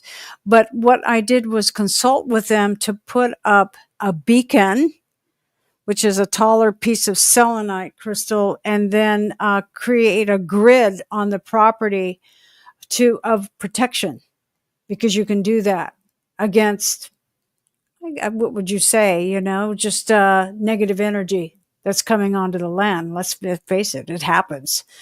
I do want to, while you were talking about that, I wanted to share one paranormal experience I had. It was something happened, I guess, in the astral that I want to tell you about. So in my theories, years ago, around 2008, 2010, I was born and raised in El Paso. So going to Carlsbad Caverns was, something we did quite a bit. It wasn't that far in New Mexico. And it's also out of limestone. So the Guadalupe Mountains are 10,000 feet of dead microorganisms. Yeah. If you can believe that. I still haven't even talked about alien viruses that they found inside the pylons in the caves. But I'll tell you this story first. So I went out there because the highways on each side of it are caliche, right? This is a form of gypsum that was they used like aggregate based concrete, before they would pave the highway out there. And I looked out to the southwest and across the Permian Basin, the Delaware Basin. This is where you'd see a lot of oil fields, right? A lot of pumping stations and things out like that. And that's where the Army, the military, had acquired a selenite deposit. So remember I told you it was a dry inlet sea. It was evaporated. So you have this massive aquifer Where'd all the water go? It went underground, right? So as it went underground, then all of the salts and the minerals around it evaporated and created crystals. So there was a selenite deposit that had popped up to the surface, not pylons, but the beginning of selenite that was really clear. I've got amazing pictures, but I can't really pull them up here. But these images, when I went out there, I met the people who had acquired it from the military. This was before they invented the military. Army used this before they invented safety plate glass, because you could pierce it, but you could pierce it, but you could not penetrate it. And they used it as in the sight line in their B-52 bombers, because it was clear window selenite. And that way they were able to sight over and drop their bombs. Pretty trippy. So when I was out there, they had a mobile home, not a mobile home, but a little RV that they used as they started to extract the beautiful selenite and sold it all over the world. And they did it for, you can imagine, for walls, tables. They made all kinds of, sitting stones, gorgeous. You could cut it because it's soft enough to cut. And I was under a beautiful night sky, looking out to the southwest. There was nothing out there. There were no lights, just stars. And I barely drifted off to sleep. And I kid you not, I wake up and it's like in this kind of third dimension, fourth dimension, half awake, half asleep. And my feet were sitting in the lap of an angel, and they were literally an angel, angels, ETs. They were doing surgery on my foot and taking out long black needles out of the heel of my right foot. Kid Oh you my not. goodness. Long, How old were the needles? this long. Wow. 3 inches. Ouch. They were, yeah. So I pretty sure, guys, these were implants, Oh, I'm sure. etheric implants, and they were taking them out. There were 3 angels, and there was one. My feet were they were doing surgery on me. Swear to God, I never spoke about it. I really haven't. This is the first time I've ever said this in a public setting like this. But that that's the power of selenite. It can hold a grid, a protection line. It's very angelic. It doesn't accumulate negative energy. It just won't allow it. It just doesn't. It's a perpetual moving of light. So it repels it or just recirculates it and grounds it? Yeah, I would say recirculates and grounds it. It's that high frequency of light. Got it. So that's how I say how quartz crystal and selenite. You would think of selenite as a XY axis, like a horizontal field that amplifies, and then the selenite is the Y axis, which is the one that receives and transmits. So it's like this. So this amplifies it, and this pulls it in. The selenite pulls it in. That's how I look at it, because the whole crust of the earth is like, 70-80% silica dioxide. Then it has other aluminum silicates and silicates and all different kinds of things that make it and change it into different minerals. Okay, we got 10 minutes left. So tell us, before we run out of time, tell us about the selenite in Mexico and the alien viruses. No, there you go. That is the most fascinating. So in 2017, the American Association for Advanced Research met in Boston, Massachusetts on February 17th of 2017. And one of the main presenters was Dr. Penelope Boston. She is the head astrobiologist for NASA Moffett Field. She has over 650 astrobiologists who work underneath her worldwide, sending in reports. What are they looking for? They're looking for life that can survive hostile environments. including ionization of radiation on Mars. That's their big target. So in 2009, 2010, the largest pylon, probably through either pole shift or massive volcanic eruption or some type of earthquake, something, moved that pylon, and it laid it on the floor in the cavern. And they took a drill bit, like I said, and pulled out fluid inclusions, Bob. And when they tried to do it the first time, as I showed, and I showed you in that selenite piece, it broke it off. That's how, as soft as this crystal is, it broke that drill bit off to extract fluid intrusions. So then, once they were able to take a few samples, they took it back to the lab. And what I didn't understand, and the full impact of this, is that just like gemstones and everything else, there's a database of information for everything. And there is a database for every type of virus and microbe and bacteria on this planet. I kid you not, for everything. And the Mars rover was also collecting information. And when they inputted this into their database, there was nothing on planet Earth. Not one thing that matched this microbe that they found in there. So, and this had a base of magnesium oxide. And I actually showed an image, if you recall, you might not, in my presentation of Dr. Boston's computer. Yep. She had a photo of this in a petri dish because they were reanimating these unbelievable hardy microbes that could survive on nothing for 60,000 years. So they were in water, but they needed to eat. They survived on the metals and the minerals. That's how they stayed living for 60,000 years in this strange environment and this exceptional heat, up to 56 degrees Celsius, extreme heat.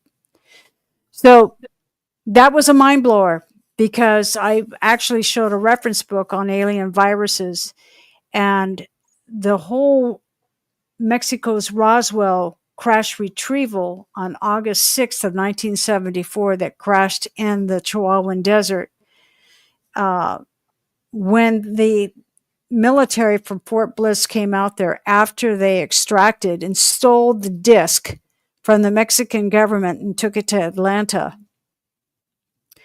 one of the images they were doing from their it wasn't satellites, but their overhead craft, is that they saw the convoy of 24 Mexican military men with a like a semi where they had strapped that craft on there. And the image was all 24 of those military personnel were dead. Think about that. Wow. Yeah. Yeah. When you talked about drilling in there, I was going to ask, when they opened it up and got that stuff out. Well, I mean, miners break crap. So I guess if they were really deadly, the miners would have already known that these microbes were deadly from breaking the crystals. Yeah, but they weren't. So obviously they weren't, but they were not from this planet. Yeah, that's interesting. Well, that may be the reason they couldn't kill us, because they couldn't interact with our biology. Maybe not. And maybe, well, here's another thing I wanted to prove to the UFO community. Hey, not everything is a 3-foot tall gray or a tall white or a Pleiadian or Sirian, which I think is amazing, or some other ET species. But we need to start thinking about extraterrestrial consciousness, sentient consciousness in a tiny microbe. That and energy beings. And energy beings, just exactly, right, being picked up by Mupas and those things. Just one of the most astounding events that Lala and I have had is an orb comes down, lands on our deck, and we can hear it in the microphone going thump on the deck. And then this energy humanoid shape stands up and grabs our camera and you can see from their surroundings, it shifted the camera, dimmed down, turned into orb, and took off. We have that on video in our evidence. Why did they do that? They wanted us to look at a particular place, and all this activity we record now with all these crafts and everything else going on is in the direction they pointed the camera. They wanted us to see. Who are these guys? Are you think that you're a Starseed family? What I mean? Well, I know she is already. Wow. People like from that conference walk up to her and go, "Oh, Starseed," right to her face. Yeah. Yeah, that piece of evidence, that's better than the alien head in the smoke. Absolutely. That video, because it is them coming and manipulating my equipment. Oh And my you God. hear all of the activity, and then you get this gigantic flash of light, and it turns into a humanoid shape, changes the camera, turns into a ball, and flies off. Mind blowing. Amazing video. Wow. So that leads me to a question about Jason. I still don't understand how the alien had the military outfit on. Do you have any explanation for that? Screen memory, or he was told to wear that when he was on the range, Do you so he think, would fit in. did he escape? Was he trying to escape? No. The craft had broken down. It wanted an element that forms when a nuclear weapon explodes called trinitite. Trinitite, which I've seen. And trinitite, which I have some from Alamogordo. Trinitite they needed for their reactor to fuel their craft. I mean, I worked for Sandia Los Alamos. I knew where it was. I knew what time of night to go out there when nobody would be around. Oh my God, Bob. With it. We got about 3 minutes here, guys. 3 minutes. Where do you want to go? Oh my goodness. I don't know. It's been an amazing 2 hours. It's just flown by. I want to thank you, Dave, for what you put into this night after night after night. I had no idea that this was every night, I guess. Every night we're here. 7 days a week. That is amazing. So, I guess what I wanted to ask you is that do you have different guests on every night, or what do you do with that? Every night we have different guests. Who's coming on tomorrow night? Tomorrow night is Walter Bosley. Oh, that's good. Walter, I like Walter because he interacts with our community, but he's a skeptic. Yeah, he's a good guy. He's a good guy. I like him. Okay, one thing I want to say, if people want to read my book, Journey into the Giant Selenite Crystal Caves of Mexico by Leela Hutchison, you can find it on Amazon. They ship all over the world. Easy to find. Thecrystalgiants.com is my website. You can find me there if you ever want to write to me or send a question. I have an Instagram account called Leela's Gems. I'm also on Facebook. You'll find me under Leela or Leela Hugh. And just want to say your Leela's Gems on X, right? Yeah, I'm Leela's Gems on X. Okay, so what shows will you go to through the season? That's a good question. Some things are in the works right now. Okay, so good. Could be in Arkansas, could be overseas. There's a couple things that I'm thinking about. I really need to focus on writing my second book more than I need to get it on done. your website to see where you'll be. Yeah. Okay. Yeah, exactly. On the next lectures, which is next weekend actually with scalar wave energy, which actually does a lot of healing work. 48 screens. There's only 5 in the country with Dr. Jenny Shu. Next weekend in East Bay here. So we're going to be doing a guided visualization presentation of the selenite crystal, my rare images, and then a meditation inside 48 screens in the room to, if you don't know about the scalar wave energy, through the screens, it's pretty powerful. There's only Leila, 5 of them. I want to thank you so much for being here tonight. It was a really good show, and I could tell from Dave's the way he reacted and me internally feeling it, and all the way the audience reacted and gave us stuff. It was a good show. You entertained people, and we got a lot of great information. Dave, thank you. Thank you, Dave. Thank you, guys. Thank you. Thank you. All right, we're going to take a quick break. Science Bob and Leila Hutchinson are going to say good night here, and we are going to say that going to take a quick break here. There is no audio going on because we are having audio issues on my end. Sweet Robbie G is going to join us as well. We might have somebody else who's done her hair up tonight to join us as we work on my audio. Yeah. So I'm going to take a quick break. We'll be right back, guys.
All right, I am back.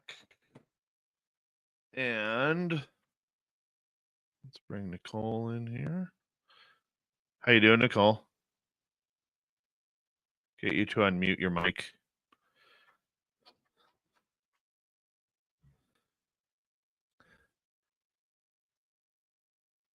You're not unmuted yet. Oh, there you are. Hi. Don't I sound like crap? You always do after you travel. Yeah. All right. It's that airplane oxygen.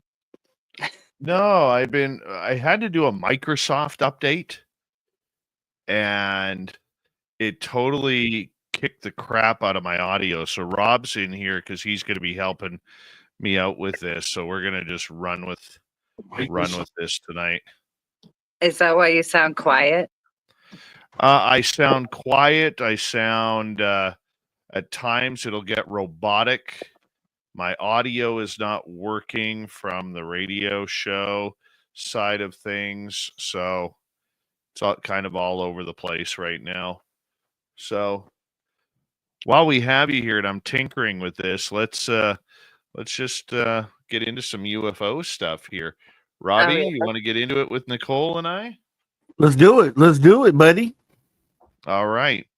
So I went to UFO Con this past weekend, and one of the conspiracy theories, Nicole, that you and I have been talking about for the last number of months has been about the way that YouTube influencers are all of a sudden becoming the pride of ufology or UApology, and we are seeing a real how can we put it? A real transference of story time where these YouTube influencers seem to be getting the majority of the interviews, the bigger names, and that. So I asked John Ramirez, former CIA agent. I'm going to try and get him on the show here very soon. I asked him about it, about our conspiracy theory that we had regarding this coming down into kind of like a martini glass where ufology's at the top, but the people who are getting the information are at the bottom where it's real thin and the real good taste is. What's your thoughts on all of this? Because John literally said, he pointed right at me, and Martin Willis was sitting there. Bob McGwier was sitting there, John and myself at this table, and he pointed across the table to me saying, you are 100% correct. They are trying to phase out all UFO type shows. What's your thoughts on that?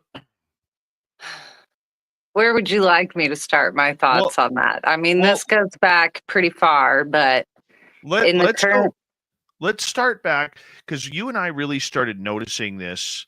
And for people who don't know, Nicole and I literally talk, almost every day, if not every second day. And we can get into some pretty, heavy conversations between what I'm hearing, what you're hearing. I would consider you a very large source of mine, and I hope vice versa too. But I know I contribute maybe a quarter to what you contribute. But let's go back to probably the last 2 years you and I have been watching this happen and unfold. I like the validation that you said you got there at this conference, because I think I like how you said it was a conspiracy theory of ours, because that's just kind of funny. The conspiracy theorists are talking inner conspiracies, but this speaks to a crafting of our narrative and a sculpting of that. And we've had these moments where the lingo especially is being changed and being redefined to set itself apart from the standard, I guess, is one way. And they keep saying it's possibly to distance the entire community from the stigma that's associated to it, you know. But we find ourselves at this crossroads after 7 years now of experiencing this flavor of disclosure and wondering where the experiencers are. And we keep hearing behind the scenes, oh, their time will come. Oh, we can't talk about our terminology, the woo, it's not time yet, stick to the nuts and bolts. And now we have the arrival on scene of all these additions with new names and new terminology to redefine. And the lingo we heard before was to elevate. You know, that was like the tag word. You were too Bigfoot, Dave. You needed to elevate yourself out of that. No, So, you're right. yeah. So, I mean, are you too Bigfoot, but not enough psionics? I mean, you know, so where's this new line that's being drawn with what's woo and what's nuts and bolts and what's accepted as mainstream enough? Is this truly the result of a slow drip acclamation, you know, from certain factions?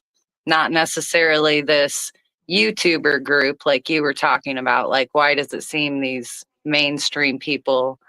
And I'll name some names because, you know, why hold punches? They're out there.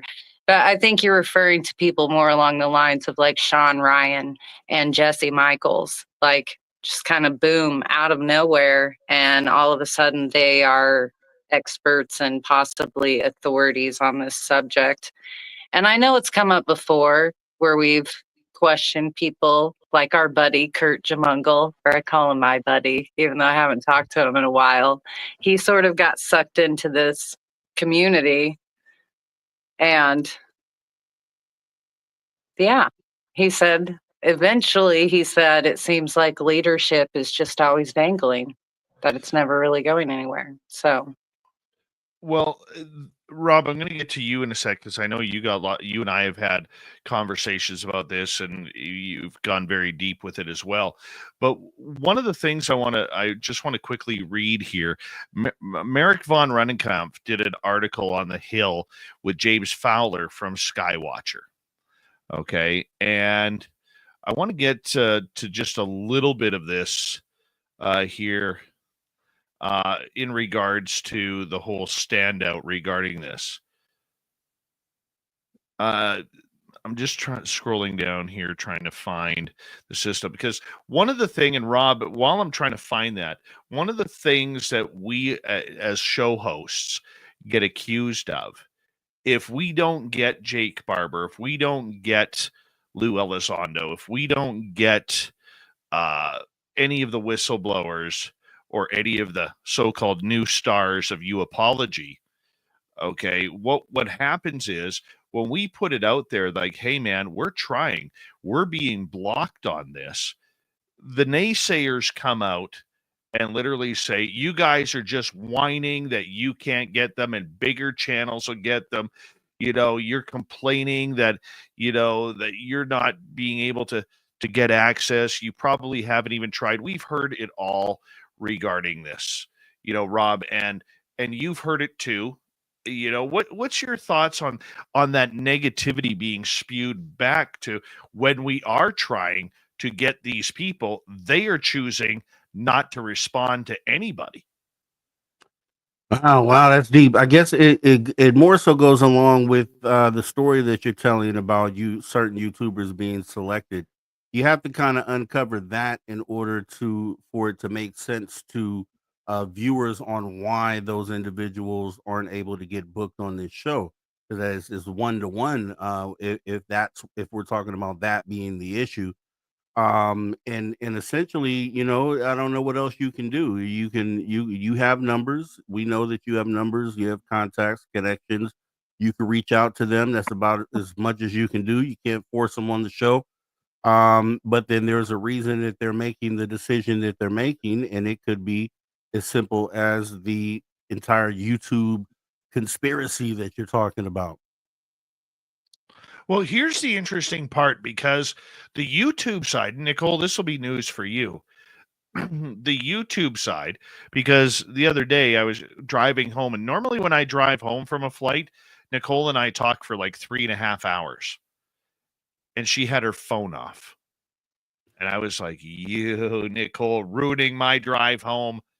But the big thing is, one of the big topics that was talked behind the scenes was there was a number of people there who have been watching the YouTube numbers. And I had a very intense conversation in agreement with podcast UFOs, Martin Willis, where he's usually getting anywhere from 10 to 30,000 listeners per episode.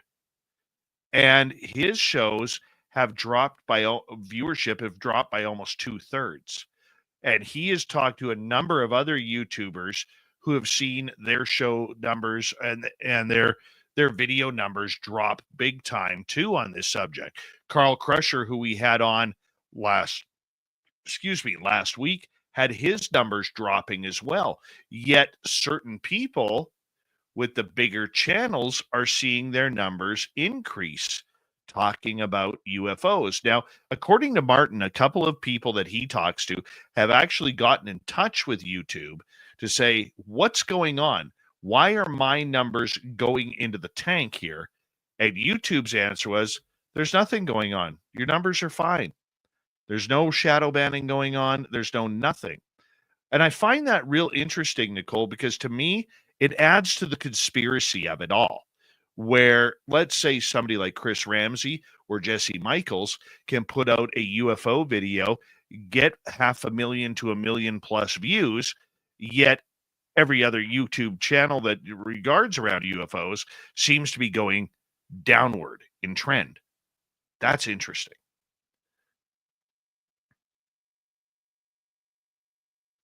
I do think it's interesting, but I think maybe you saw me scribbling and smiling because aside from this current little cycle we're talking about, possibly like this love affair with our community and the media and the people that pull the strings of our community has been sort of this age-old kabuki theater puppeteering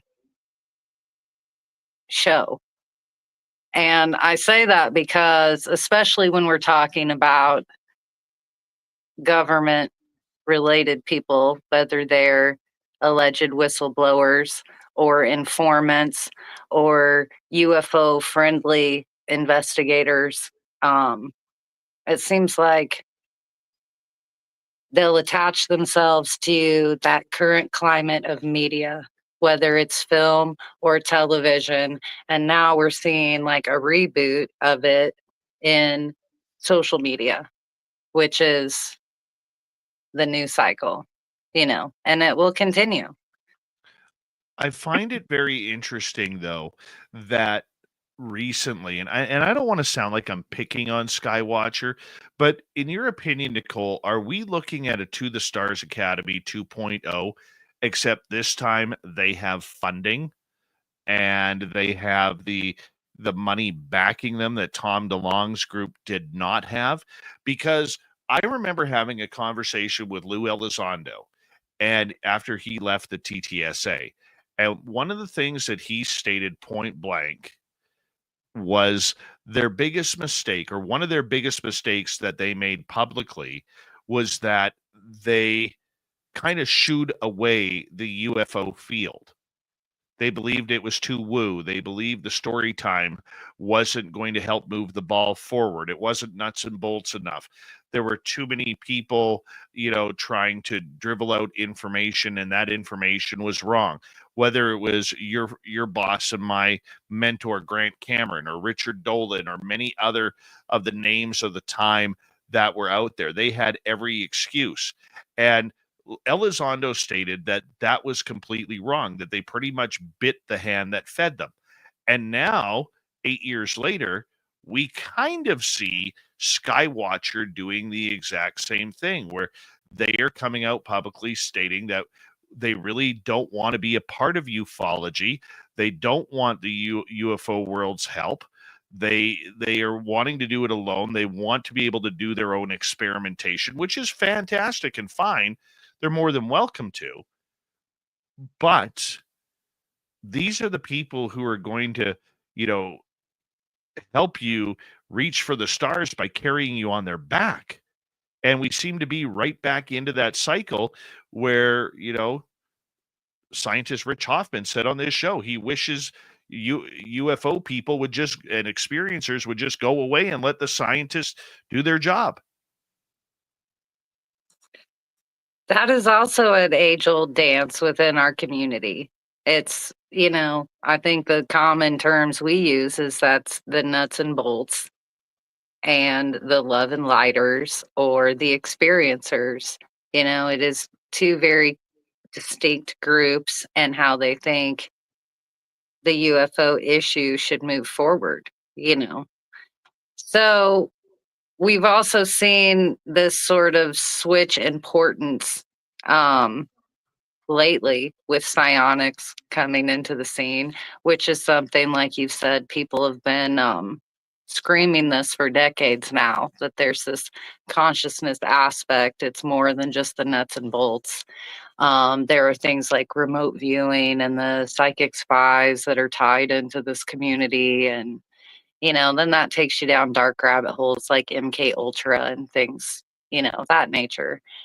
Cargo cults like Heaven's Gate. All of these things can sort of spin out of control. But when you ask me if I think Skywatcher is some sort of reboot of To the Stars Academy, I'll say yes, because all of these groups, this is where I say, why do we have to keep trying to reinvent the wheel here and distance ourselves from these initiatives that we've seen in the past? But yeah, Skywatcher's just like To the Stars. It's also sort of like what UAPX was supposed to be.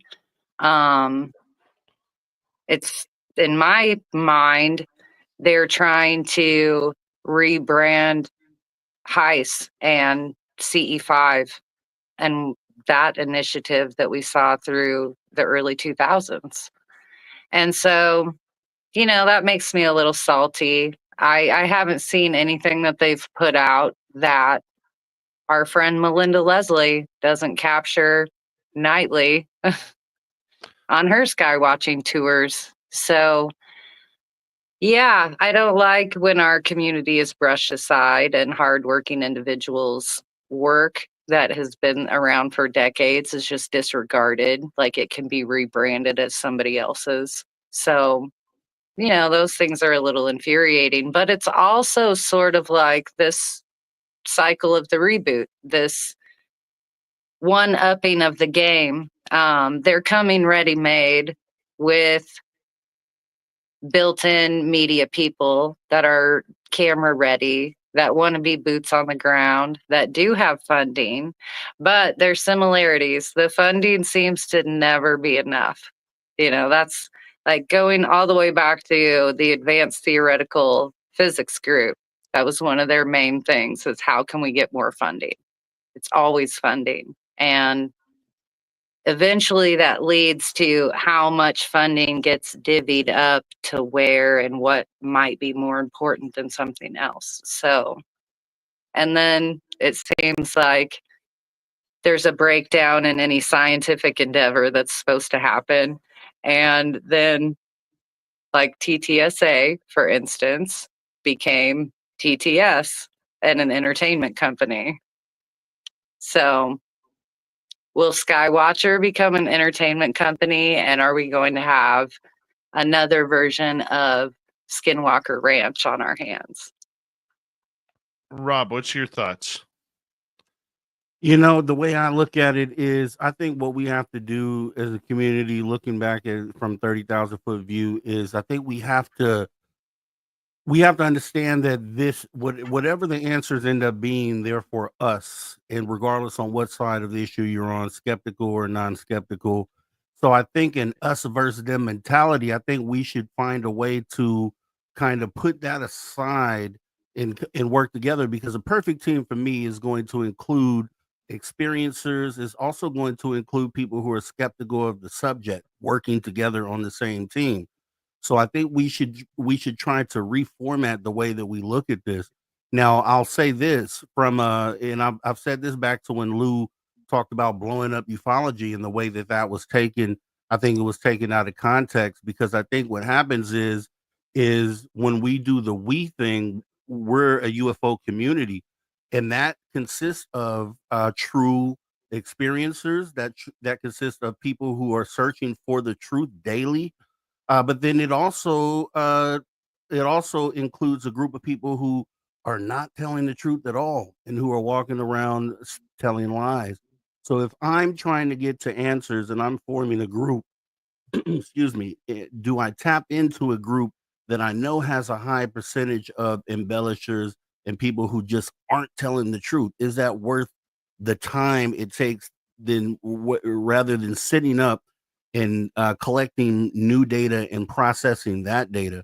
I think I'm okay with it. I just think that the level of transparency that they are saying they are going to have, that should be their standard and they should stick to that. But as long as they collect new data, I don't necessarily need them to lean on previous stories, even though the history is really where you're going to judge what it is you're currently dealing with. So I would hope in that aspect that they're leaning back on the data, maybe not necessarily including an experiencer, but the person themselves. But I know they have to at least be weighing on the data. And as long as they're doing that and they're taking it through this new process that they're talking about, which is a way more vetted out process than just seeing something, doing something weird and calling it anomalous. They're making it go through a few different checks and balances before it's officially labeled that. And one of the reasons that I aligned with, as far as a reason that they gave, was because in a lot of cases, when we have someone come out with a video or an image, it is immediately debunked by debunkers. There more times than not, things that have been brought out have been immediately struck down by debunkers, and that kind of takes the wind out of the sails of where we're trying to go with this. So I'm okay with the vetting. I'm okay with them standing up in organization to do this, as long as they stick to what it is that they're promising, which is making the data transparent to everyone. And at the very least, I hope in the background they are looking at Betty and Barney Hill stories. I hope they are looking back on some of the big cases that hold a lot of value in data with them. Here's one of the things, though, about that, just to add fuel to the fire. One of the things that came out recently with Skywatcher is they want to change a lot of the lingo. They want to change the names of what we have called traditional UFOs to different names. This is all on their latest video. And I think, Nicole, you and I had a conversation about this. I think it was yesterday, how, we hear psionics instead of HICE or CE5 or summoning UFOs. I mean, what they're trying to do is change the entire lingo, thinking that, and this is my opinion, I could be wrong, but in my opinion, I think they're doing it because they think it adds a little bit more credibility to what they're doing. So instead of, like with summoning, which has been going on for decades that we know of, they call it psionics now because it gives them more credibility. Like, hey, look what we've found, to the newcomers, the new people that they are dragging in from Logan Paul's channel, from Sean Ryan's channel, from Jesse Michael's channel, Julian Dory's channel, Chris Ramsey's channel. This all looks brand new. Like, look at these guys. They figured out how to summon UFOs. And it's the people in ufology who are sitting there saying, guys, this has been going on for decades, and it probably hundreds of years, with First Nations people who've had contact, with Indigenous people who've had contact, with Europeans who had contact in the 1400s or wherever it may be. Nicole, I mean, it's like they're trying to make this entire subject that they've just come up with it.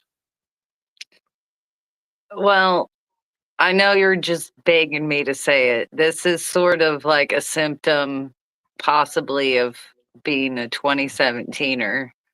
And it's, thank God I don't have a teenager yet. But doesn't this sort of remind you of how, like, every young generation of kids, like high school age, it's like they all think they invent sneaking around for sex? And like they're not going to get caught, or like that's almost what I think this is. It's like they think they have really reinvented the wheel or invented the wheel. And so it's kind of cute to some sense, where you come across people that just are lacking the historical knowledge that they might need. And so it'll send them into maybe some Googling and learning some UFO history. But yeah, the other side of it isn't very funny. It's that rebranding and repackaging. Grant was saying in one of his latest YouTubes with Desta, when they were talking about the latest book, Beyond Managing Magic, Landing the Plane, that it's almost like, he wrote a book on contact modalities. He wrote a book on sky pilots.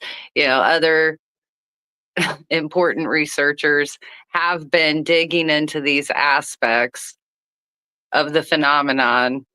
And now it's like, oh, well, it's out there in the public. Now they can officially rebrand and relaunch it as something new or something to take serious. And so, yeah, he thinks that's kind of funny in that sense. But I'm also like, no. But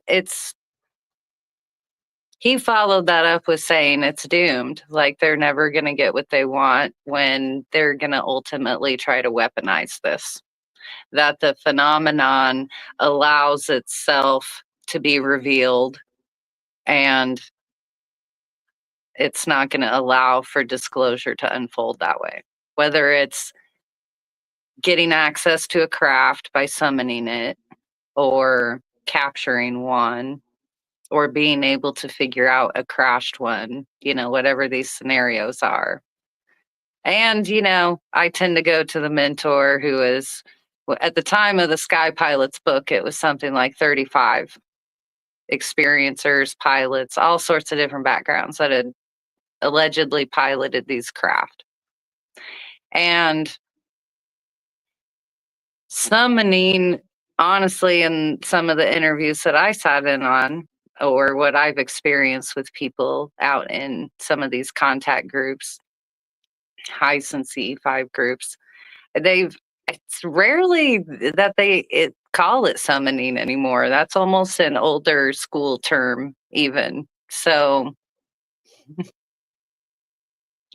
It is. Yeah. It is a term, but the thing that I'm saying about it, though, is, do we need another change? We went from UFO to UAP. We went from aliens and extraterrestrials to NHI. Okay, I realize terminology changes. It happens all the time. We went from Harry Reid saying we're not talking about little green men to Jay Stratton saying he's seen bodies. Or what makes you think he hasn't seen bodies? Right.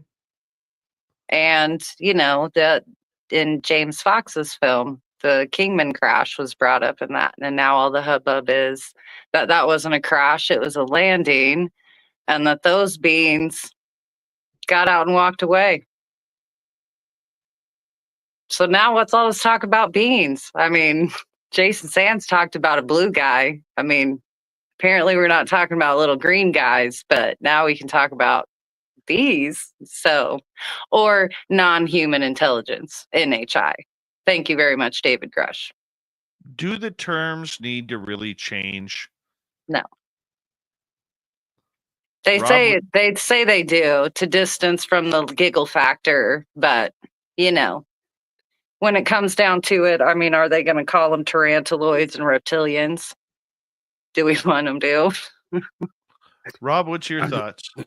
UFO is outdated term. I understand the value that it holds within the community and why it's so beloved, but by description, it does not account for what it is that we're seeing. And I think it's only fair to allow or be open to. You can call it whatever you want. We call vehicles cars in America. They call them something else in another country.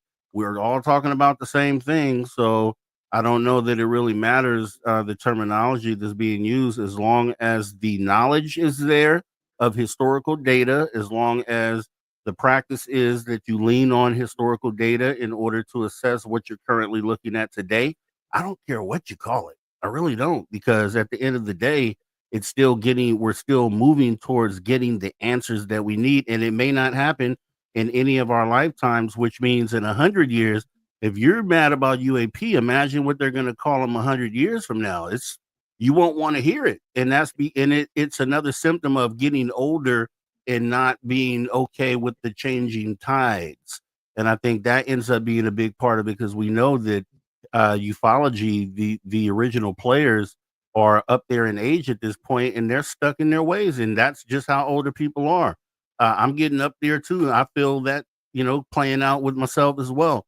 But at the same time, I think the disconnect comes in when you say things can't change or things shouldn't change. And who are we to say that? Who are we to say that this can't morph into something else when we truly don't understand what it is to begin with? And we are no closer to knowing what's going on than a lot of the people that are just coming in today. So it's like, what arrogance, are we displaying to say that things like this can't change? I think you make a good point, but in my opinion, there's a lot missing, or a lot that you're missing there. And I don't mean that to be insultive. No, I Okay. love to hear it. Okay. I think it's the fact that since 2017, when the new terms started coming out, it's really seen a lot of people from the government agents and agencies on up to the new UAPers, to the UApologists, to everybody who have really tried to push the history of this subject away, using it as tinfoil conspiracy. And what they have done, it's much like, Rob, the majority of today's UAPers have no idea this subject outside of Roswell has been going on for decades. All they know is 2004 on up. Now, of course, I'm stigmatizing here. I know I am. But a lot of them think this is all new beginnings, and they all know the new terms. So maybe I'm not describing it very well, because it sounded way better in my head than it does coming out of my voice here. But in my opinion, the newer terms have really pushed those who have gotten us to this point to the backside. I mean, you don't see Richard Dolan being, he's struggling for his own popularity. This is a guy up until 2018, 2019 was the number one guy in ufology. The number one guy. Grant Cameron was a close second. Now people like Grant, they just don't care. Grant's going to do what Grant does. Nicole, I know you wanted to make a comment. Well, I wanted to remind everybody that Dr. Greer announced that he is the foremost authority on ufology. And part of me doesn't disagree with that. So even he is struggling a little bit, I think, with all the newfound ufotainment out there. But I did want to throw in and say that it's not necessarily bad to engage with new terminology. Hillary Clinton was the first one that kind of said, oh, we call them UAPs now. But where it does come into play in a bad way is when you are trying to do historical research on this. And a lot of this doesn't come out in the present and what we're doing right now. It comes out through FOIA requests or archives or digging in presidential libraries or etc. And so when you're filing to get documents like that. Terminology and lingo and how you word things is everything.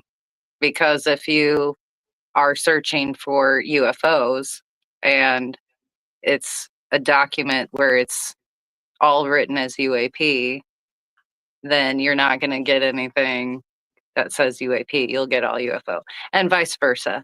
Or when they've changed terms, a lot of it around drones, like unmanned aerial vehicles, all of these things, like the Black Vault, and our buddy John Greenwald, scandalous as he can be, with all his darn documents in the Black Vault, he is very good at doing what he does and pulling these documents out. Grant is as well. And oftentimes you end up working with sort of the same person on that other end. So if you can develop this reputation with them and know the lingo and what sentences to include to sort of get a catch-all with maybe a sweep of what you're looking for or potentially looking for, then all of that is very helpful. So you can change the term, but it does help to walk it back and go through all those various changes. So as with anything, I will say, change it, but know your history, because if you don't know your history, you are going to miss out on so much information that you're going to look ignorant. So don't look ignorant. I agree with that. That is actually an awesome point there to make, and that is one very, very valid reason that I could see, and probably the only reason that I could see to be open to continuing with old terms. That makes total sense. It's Now, also go ahead. a managing magic tactic. They will, just like if somebody finds out about the name of a sap, they will burn the program, change the name, reopen it under a different name. Like So Immaculate Constellation does not exist anymore. It's under a different name and another sap. But as Kona Blue. Yeah, there's another one. They talked about this in the Invisible College. Like, don't talk about the names of these groups because then we lose our, whatever. And so it's like they pick up these little characteristics of change the name, change the intention, change the access, turn and burn is sort of a phrase that I've used with it. But then they reemerge, I think we saw some evidence with that, knowing that Kona Blue was a sap before it was called Kona Blue, and yet they were trying to reboot it to Homeland Security when it got shot down. And that's what Arrow released. So, somebody is probably foying that right now. All things Kona Blue, as with Immaculate Constellation, is that a nickname? Like ATIP was a nickname for OSAP. Like, so don't, that's even a lingo game. Like, what the F is that? Oh, it's called OSAP, but we all just nicknamed it ATIP. Yeah. And then wait, we're going to reboot it and there's ATIP 2.0. So,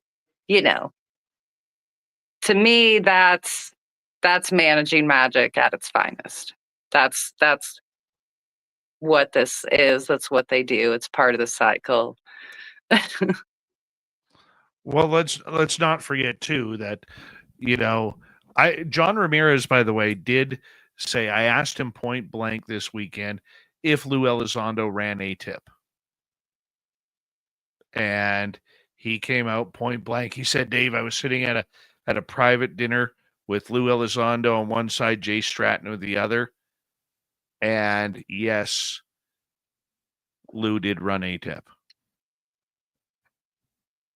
Nickname ATIP 2.0, pulled Maybe up for just special purposes within each. Could have been. We don't know how many variations of it there were. We'll just have to wait for Stratton's book /movie. I would say one of the coolest things I saw after watching Jason Sands speak at UFO Con was his family there watching him speak in public for the first time. That's And really awesome. and his mom, who's in a wheelchair, rolled up to him afterwards, and he beelined it for his mom. And he said, "Mama, did I do good for you?"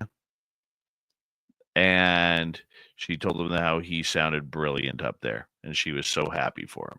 I thought it was a good moment. Whether you buy Jason Sands stories or not, it was a real human moment there. A real human moment that it gave me, when it's easy to criticize somebody when they're online. We see a lot of that in this field. But when you actually see the humanity of it all, it's actually a little bit more impressive when you get to meet the person, talk to the person, see how they react and talk in front of their family. That was really amazing. Yeah, no, I mean, that's a complete opposite of what happened at the Ozarks with the Heatherly family. Complete opposite. Yeah. So, sorry, Probably I'm being a little, juicy. I won't say the S word, but We're just podcasting right now, so you can say the S word right now.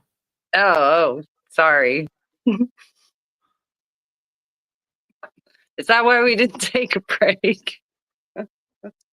Now we're just rolling through it.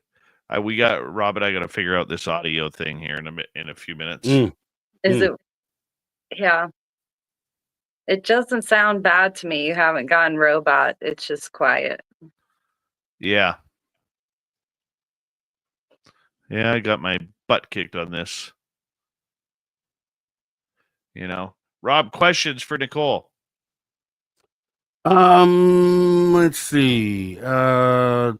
Okay, with all the silence in the UFO community, we started off the year with the bang. We had the drones, which I have said the entire time, I feel like probably anomalous in some aspect. Every day seems to be more and more towards that angle. Then we get Jake Barber releasing the video. Well, not really Jake Barber, but Ross Coulthard.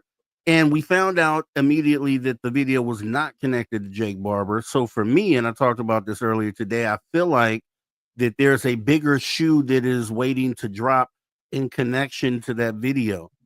What do you think about that? And where do you see us going this year in ufology? Do you think things are going to ramp up?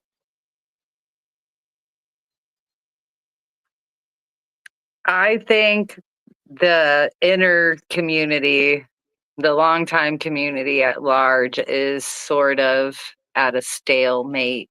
And that's possibly why things are so silent right now.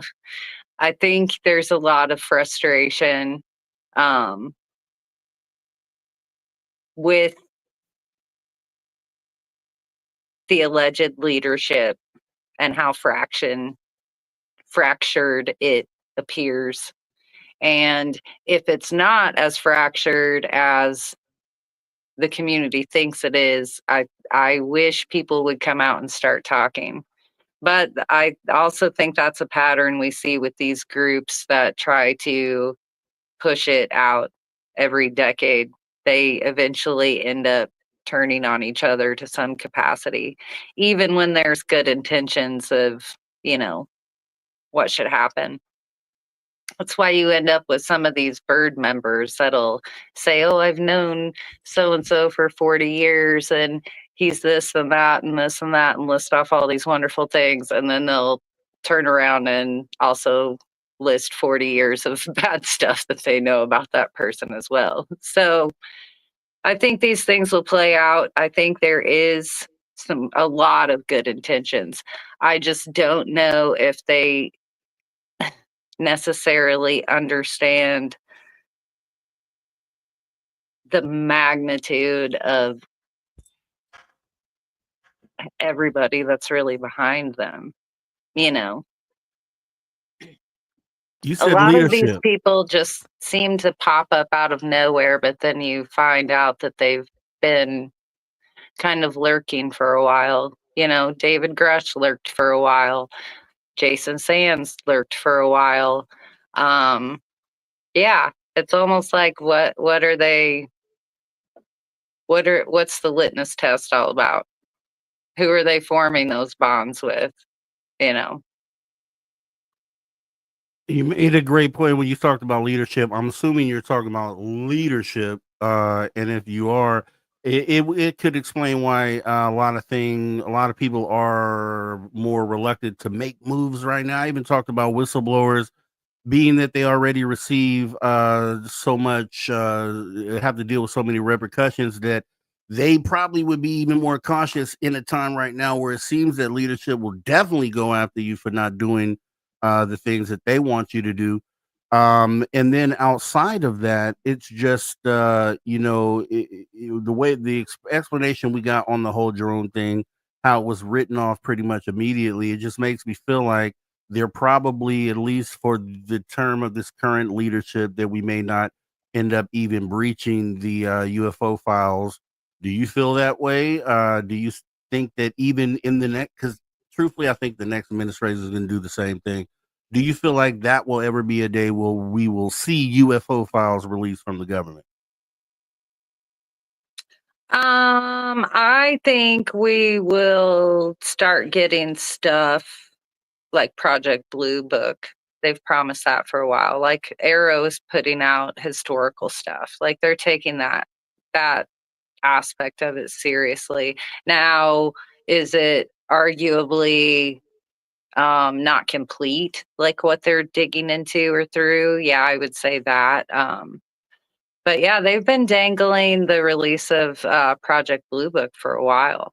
And um, I don't really see why they wouldn't. I mean, it's a known thing, widely known thing, unclassified, all that sort of stuff. So I think maybe that will be a springboard for them to maybe move up through the decades to a certain point. But there is obviously, for some reason, a cutoff around 2004 for some reason.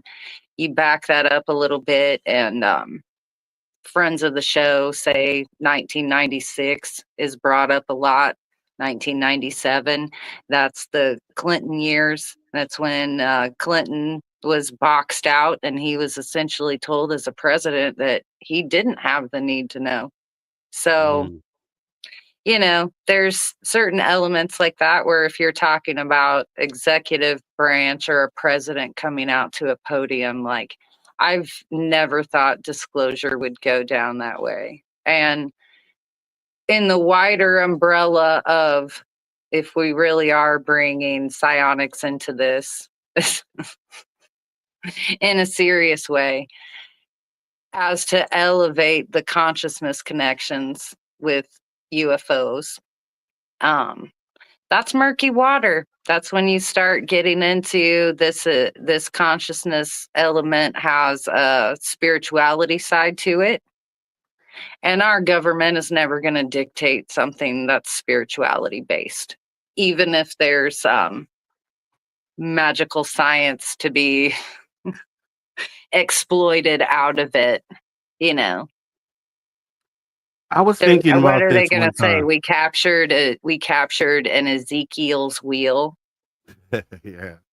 you know. I was thinking about this one time, Nicole. We a lot of people look at the reason that the government won't release secrets like this is because they will then have to tell about all the other nasty secrets that they kept. Two, that they are afraid of losing the balance of power. These are plausible things here. But then I was thinking one day, and I was like, okay, why would they want to keep things classified? How are they finding a way to keep extraterrestrials under classification? And it has to go further than, I would think, the tools that they're using to capture them. And I'm like thinking of other things. I'm like, what could it be? What could it be? And then I come to maybe we've looked at them as adversaries over the year. Maybe they're on our adversarial list. And then I go to point out times where we scramble jets when they show up. We do a lot of things that we would do to terrestrial adversaries, and it just made sense. And then I'm like, okay, I look into the history more, and I found occasions where you could have shown conflict between human beings and extraterrestrials, which I felt like would put them on the adversarial list. And then it just feels like now they're being dealt with that way. Is that a reason that they could classify this information? And if so, it just the same way they won't release information on China or Russia or any of the conflict we have with them, is it something that we, because of that, we could probably expect would never see the light of day? Well, maybe it'll see the light of day like 60, 80 years after the fact. Yeah. You know, I mean, like the SR-71 was sort of outed in the stealth program and, you know, things along those lines. This community will always push up against very real, very tangible R&D projects like that, I think. So, and that's where the counterintelligence comes into play. Very early on in like the language brought into the first National Defense Authorization Act. And I'm not sure if it actually got taken out and shredded from it, but there was language in there that called for the UAP, like counterintelligence or cover story, to not be allowed anymore. So like if you caught a picture of a drone over Kirtland Air Force Base, they couldn't spin a counterintelligence story and say that it was a UFO. Mm-hmm. So, or just like they couldn't say a weather balloon was really a flying saucer, you know, that sort of thing. To continue, you know, to seed this doubt within our own government, you know, and then lying to us. So I think they will always protect assets in a certain way. And whether it's our assets that are encountering these craft and both being together that makes it so highly classified, you know. But yeah, I mean, that's why you even put the U in front of it, like an unacknowledged special access program. Right. Because I think there's hope right now where we hear politicians like Anna Paulina Luna, you know, and there's hope in the way the JFK files are maybe being brought out, you know, but so far I think that was kind of rather disappointing for everybody. So, I mean, I understand why they're using that sort of language to pull out these things within our government, you know, how it ties into UFOs and if it could help us get out some of these secrets of ours. But I think the pushback is very real. And I think we don't want to admit it, but I think we're in the middle of the shutdown. Like disclosure is on its death throes. Oh, for sure. Yeah. We're going to start to wrap this up here because Rob and I got to test out some audio. We still will be live on YouTube, but I got to end the podcast section of it. Nicole, the most burning question that I have, because you will be attending our event in Las Vegas. Well, it's not even an event. It's more like a hangout session and, you know, kind of do what we want to do, like drive out to Area 51. Yeah, we're going to do that. But the key question that I have for you going into this, Nicole, is how many beard tugs are you going to give Sweet Robbie G's chin hair? I mean, look at that. Rob, move your microphone. Move your microphone. I mean, look at that. Look at that. You're definitely going to want to tug that. I will say I'm absolutely disgusted. I mean, although I know it's not intentionally St. Louis Cardinal red, and I am a eternal Cubby Bear blue fan. So, I mean, if it was blue, I would definitely tug on it twice. Since it's red, I might just have to like go like this once. So Davy, until I Davy. have a Jackson Coke, and then I will like probably go like this. There you go. There you go.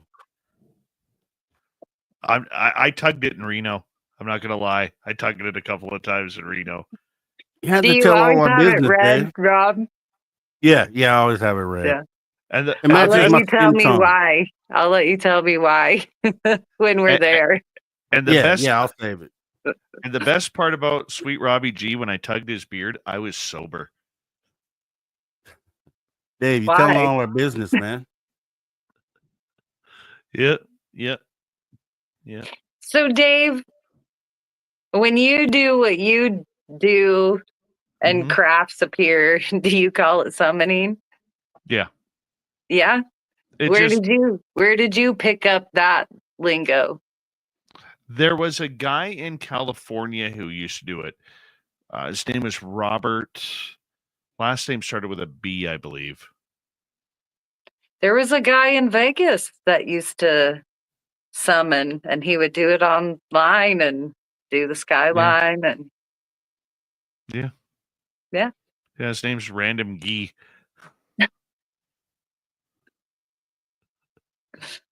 No, not that summoning guy in Vegas. Yeah, going no. Yeah, you and Random Gee have the same hat, Rob. The same. Oh, is that right? Yeah. Ah, okay. Twinsies. You guys will not be able to be told apart when you're together wearing your Yankee caps. You sure won't. It'll be like that Arnold Schwarzenegger, Danny DeVito twins movie. Exactly. All right. Robbie, let's play some audio here because I need to figure out my audio side here. All right, let me put on my troubleshooting hat. Let me put on my tech support hat. Yep. You have to get on a headphone set with a microphone connected to it. Who, me? I'm already on that right now. I know. I'm just saying. All right. Wait, you know what? Oh, yeah, you are clicking still. Okay. Go ahead. Okay, so I'm just gonna. So if you're listening in on YouTube, they're probably not going to hear this.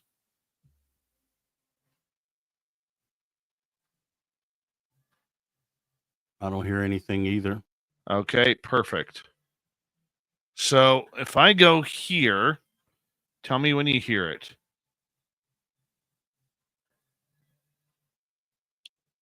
Nothing, sir. Okay, let me restart that. Let me play a little bit longer audio. Let's play that. Troubleshooting 101. Did you restart your system when you noticed the issue?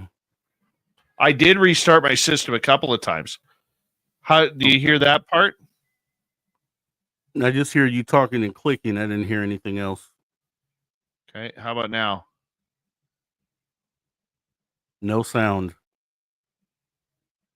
How about now? I don't hear anything but talk. Does that work? No. Still clicking. You don't hear me. I hear you. Yes, I hear you. Do you hear me? I hear Rob? you. Hear you. Okay. 1 sec. No, I hear you, Well, let's Dave. go. I hear you. You could hear Can me? everybody hear me? Yeah. Yeah, no, that's me. I'm playing with the output on the audio right now. What do you have set for your input on your microphone in settings? Right now, I gotta bring it up. Right now, it's on line 2 USB codec. But if I put it on voice meter output, it sounds like crap. So you're using voice meter. Yeah, What do you use your voice meter for? What my original setting was. Try turning it onto your. Do you have like just a standard computer microphone? I think it's this one. Okay, can't hear anything. Try turning your mic back on. Do you hear me there? Now I hear you again, and it's still clicky. How about Did now? you? Do you hear me now? Yep, still clicky. You unplug your mic and plug it back in. You play with the wire.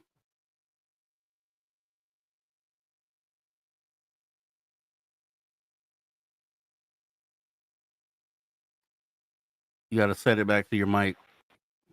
Can you hear me now? Yeah, still clicky.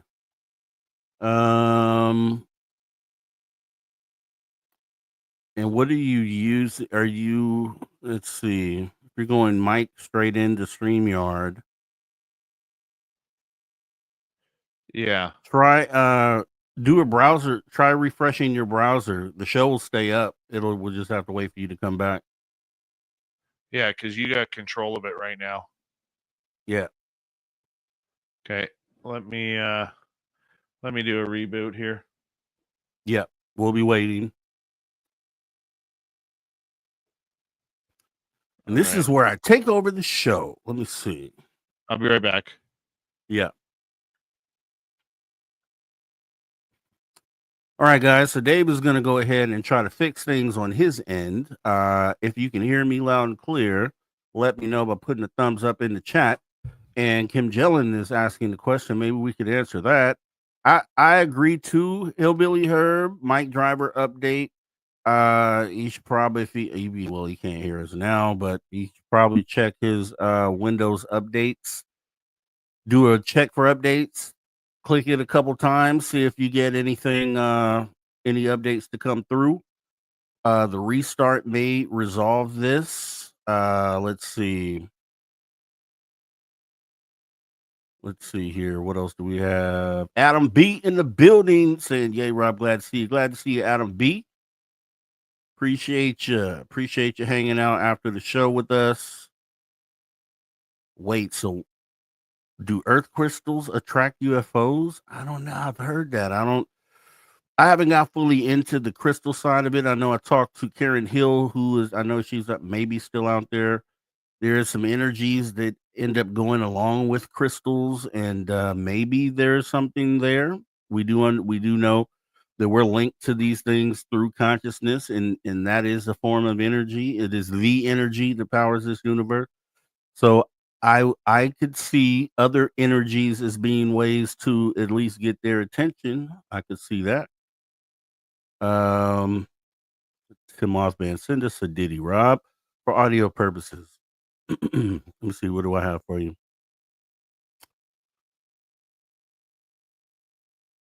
What can I do? Would it be good? No, I don't got nothing. I don't have anything, Tomas, man. I was gonna sing happy birthday, but for what, right?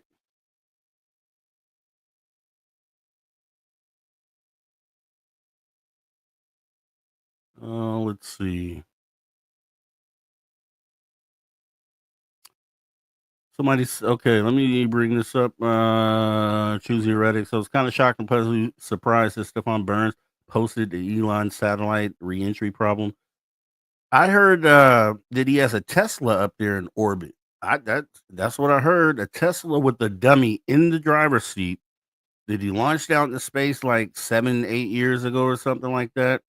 And someone said, what I was reading said there was a risk of re-entry by that Tesla. And I'm like, who does that? Who puts up a Tesla into space? And what was the purpose? What was the point? And now there's danger of it re-entering the Earth's atmosphere and crashing into someone's home. That is bananas. That is bananas.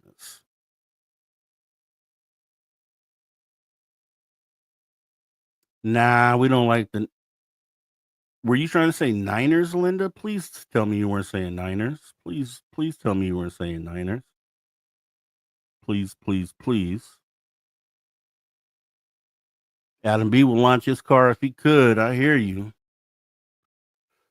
But what kind of arrogance do you have to say, I'm going to launch a Tesla into space with the dummy in the driver's seat and for it to travel for ages to come, and then 7 years later it's about to re-enter the Earth's atmosphere?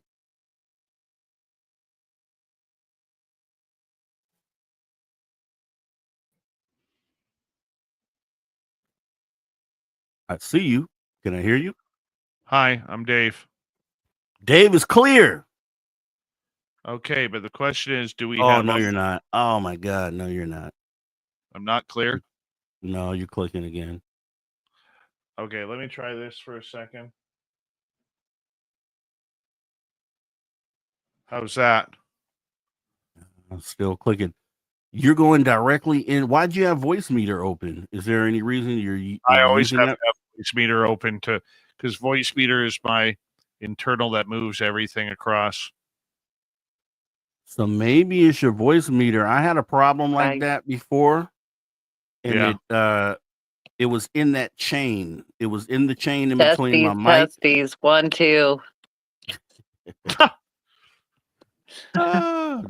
Okay, 1 second here because I want to see if audio will play.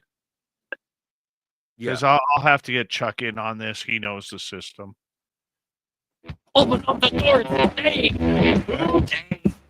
See that? That's how the sound was. Dave's not here. So that sounds like shit. Yeah. I can see. That's how it was sounding before. I can't hear that on my end because on my end it's coming through clear. What else could it be? What else could it be? Man, if you're running audio, go ahead. I'll get Chuck to look at it tomorrow. Yeah, probably voice meter though. Something to do with voice meter. If that's the intermediary between you and the program's probably in there somewhere. Yeah. Line 2, USB audio. So let's try this. I'm going to say goodnight, boys. All right. Good night. Talk to you soon. Have fun. And then, how about now, Rob? Do I sound clearer now, or am I still clicking? Sound like Clicky Dave right now. Still clicky. Okay. Okay. What if you are you able? So your line in mic is going directly in the StreamYard. It's not going through voice meter. No, it goes through voice meter. Try just for troubleshooting. Just close voice meter and then set your StreamYard mic to go directly into StreamYard. Yeah, but then it won't go over to my other computer.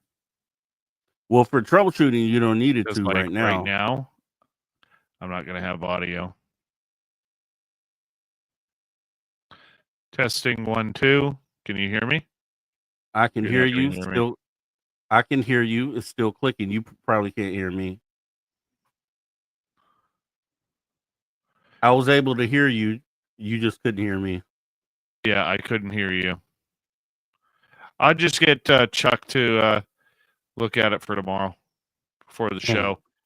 Are you working tomorrow or no? Sure hate it. I'll be around. I'll be around tomorrow. Okay. I may need you to do a test, okay? Yep. Let me know. All right. We're going to shut this baby down tonight. Big thank you tonight to Frankie, Mel, Joe, Jay, Area 53. Wrong page. Hold on. Wrong page. Joe, Candace, T-Bone, Area 53, Pam H, Mama Catherine, Adam, and more Adam. What am I missing here? I'm apparently missing him. Sweet Tony D, Adam again, JSCO. Thank you for the love, everybody. La, la, la, la. Right. Yeah, it was a good night for Super Chats. Greatly appreciate it. Greatly appreciated. Joe Kirk, Candace T-Bone, Pam Harris, Wes Decker, a.k.a. Area 53, Mama Catherine, Adam times 1, 2, 3, 4, 5, 6. Sweet Tony D in the UK. La la la la. Right. There we go. Now we got them all. Thank you, guys. Appreciate the love. Robbie? I'll chat with you tomorrow. Definitely, and I'm just letting everybody know if you want to come hang out on the after show, we're booting that thing up right now over on the channel. The link's in the chat, and if you're there, we'll see you there. Okay. Everybody head on over to Robbie G show. I'm calling it a night. See you later, guys. Later.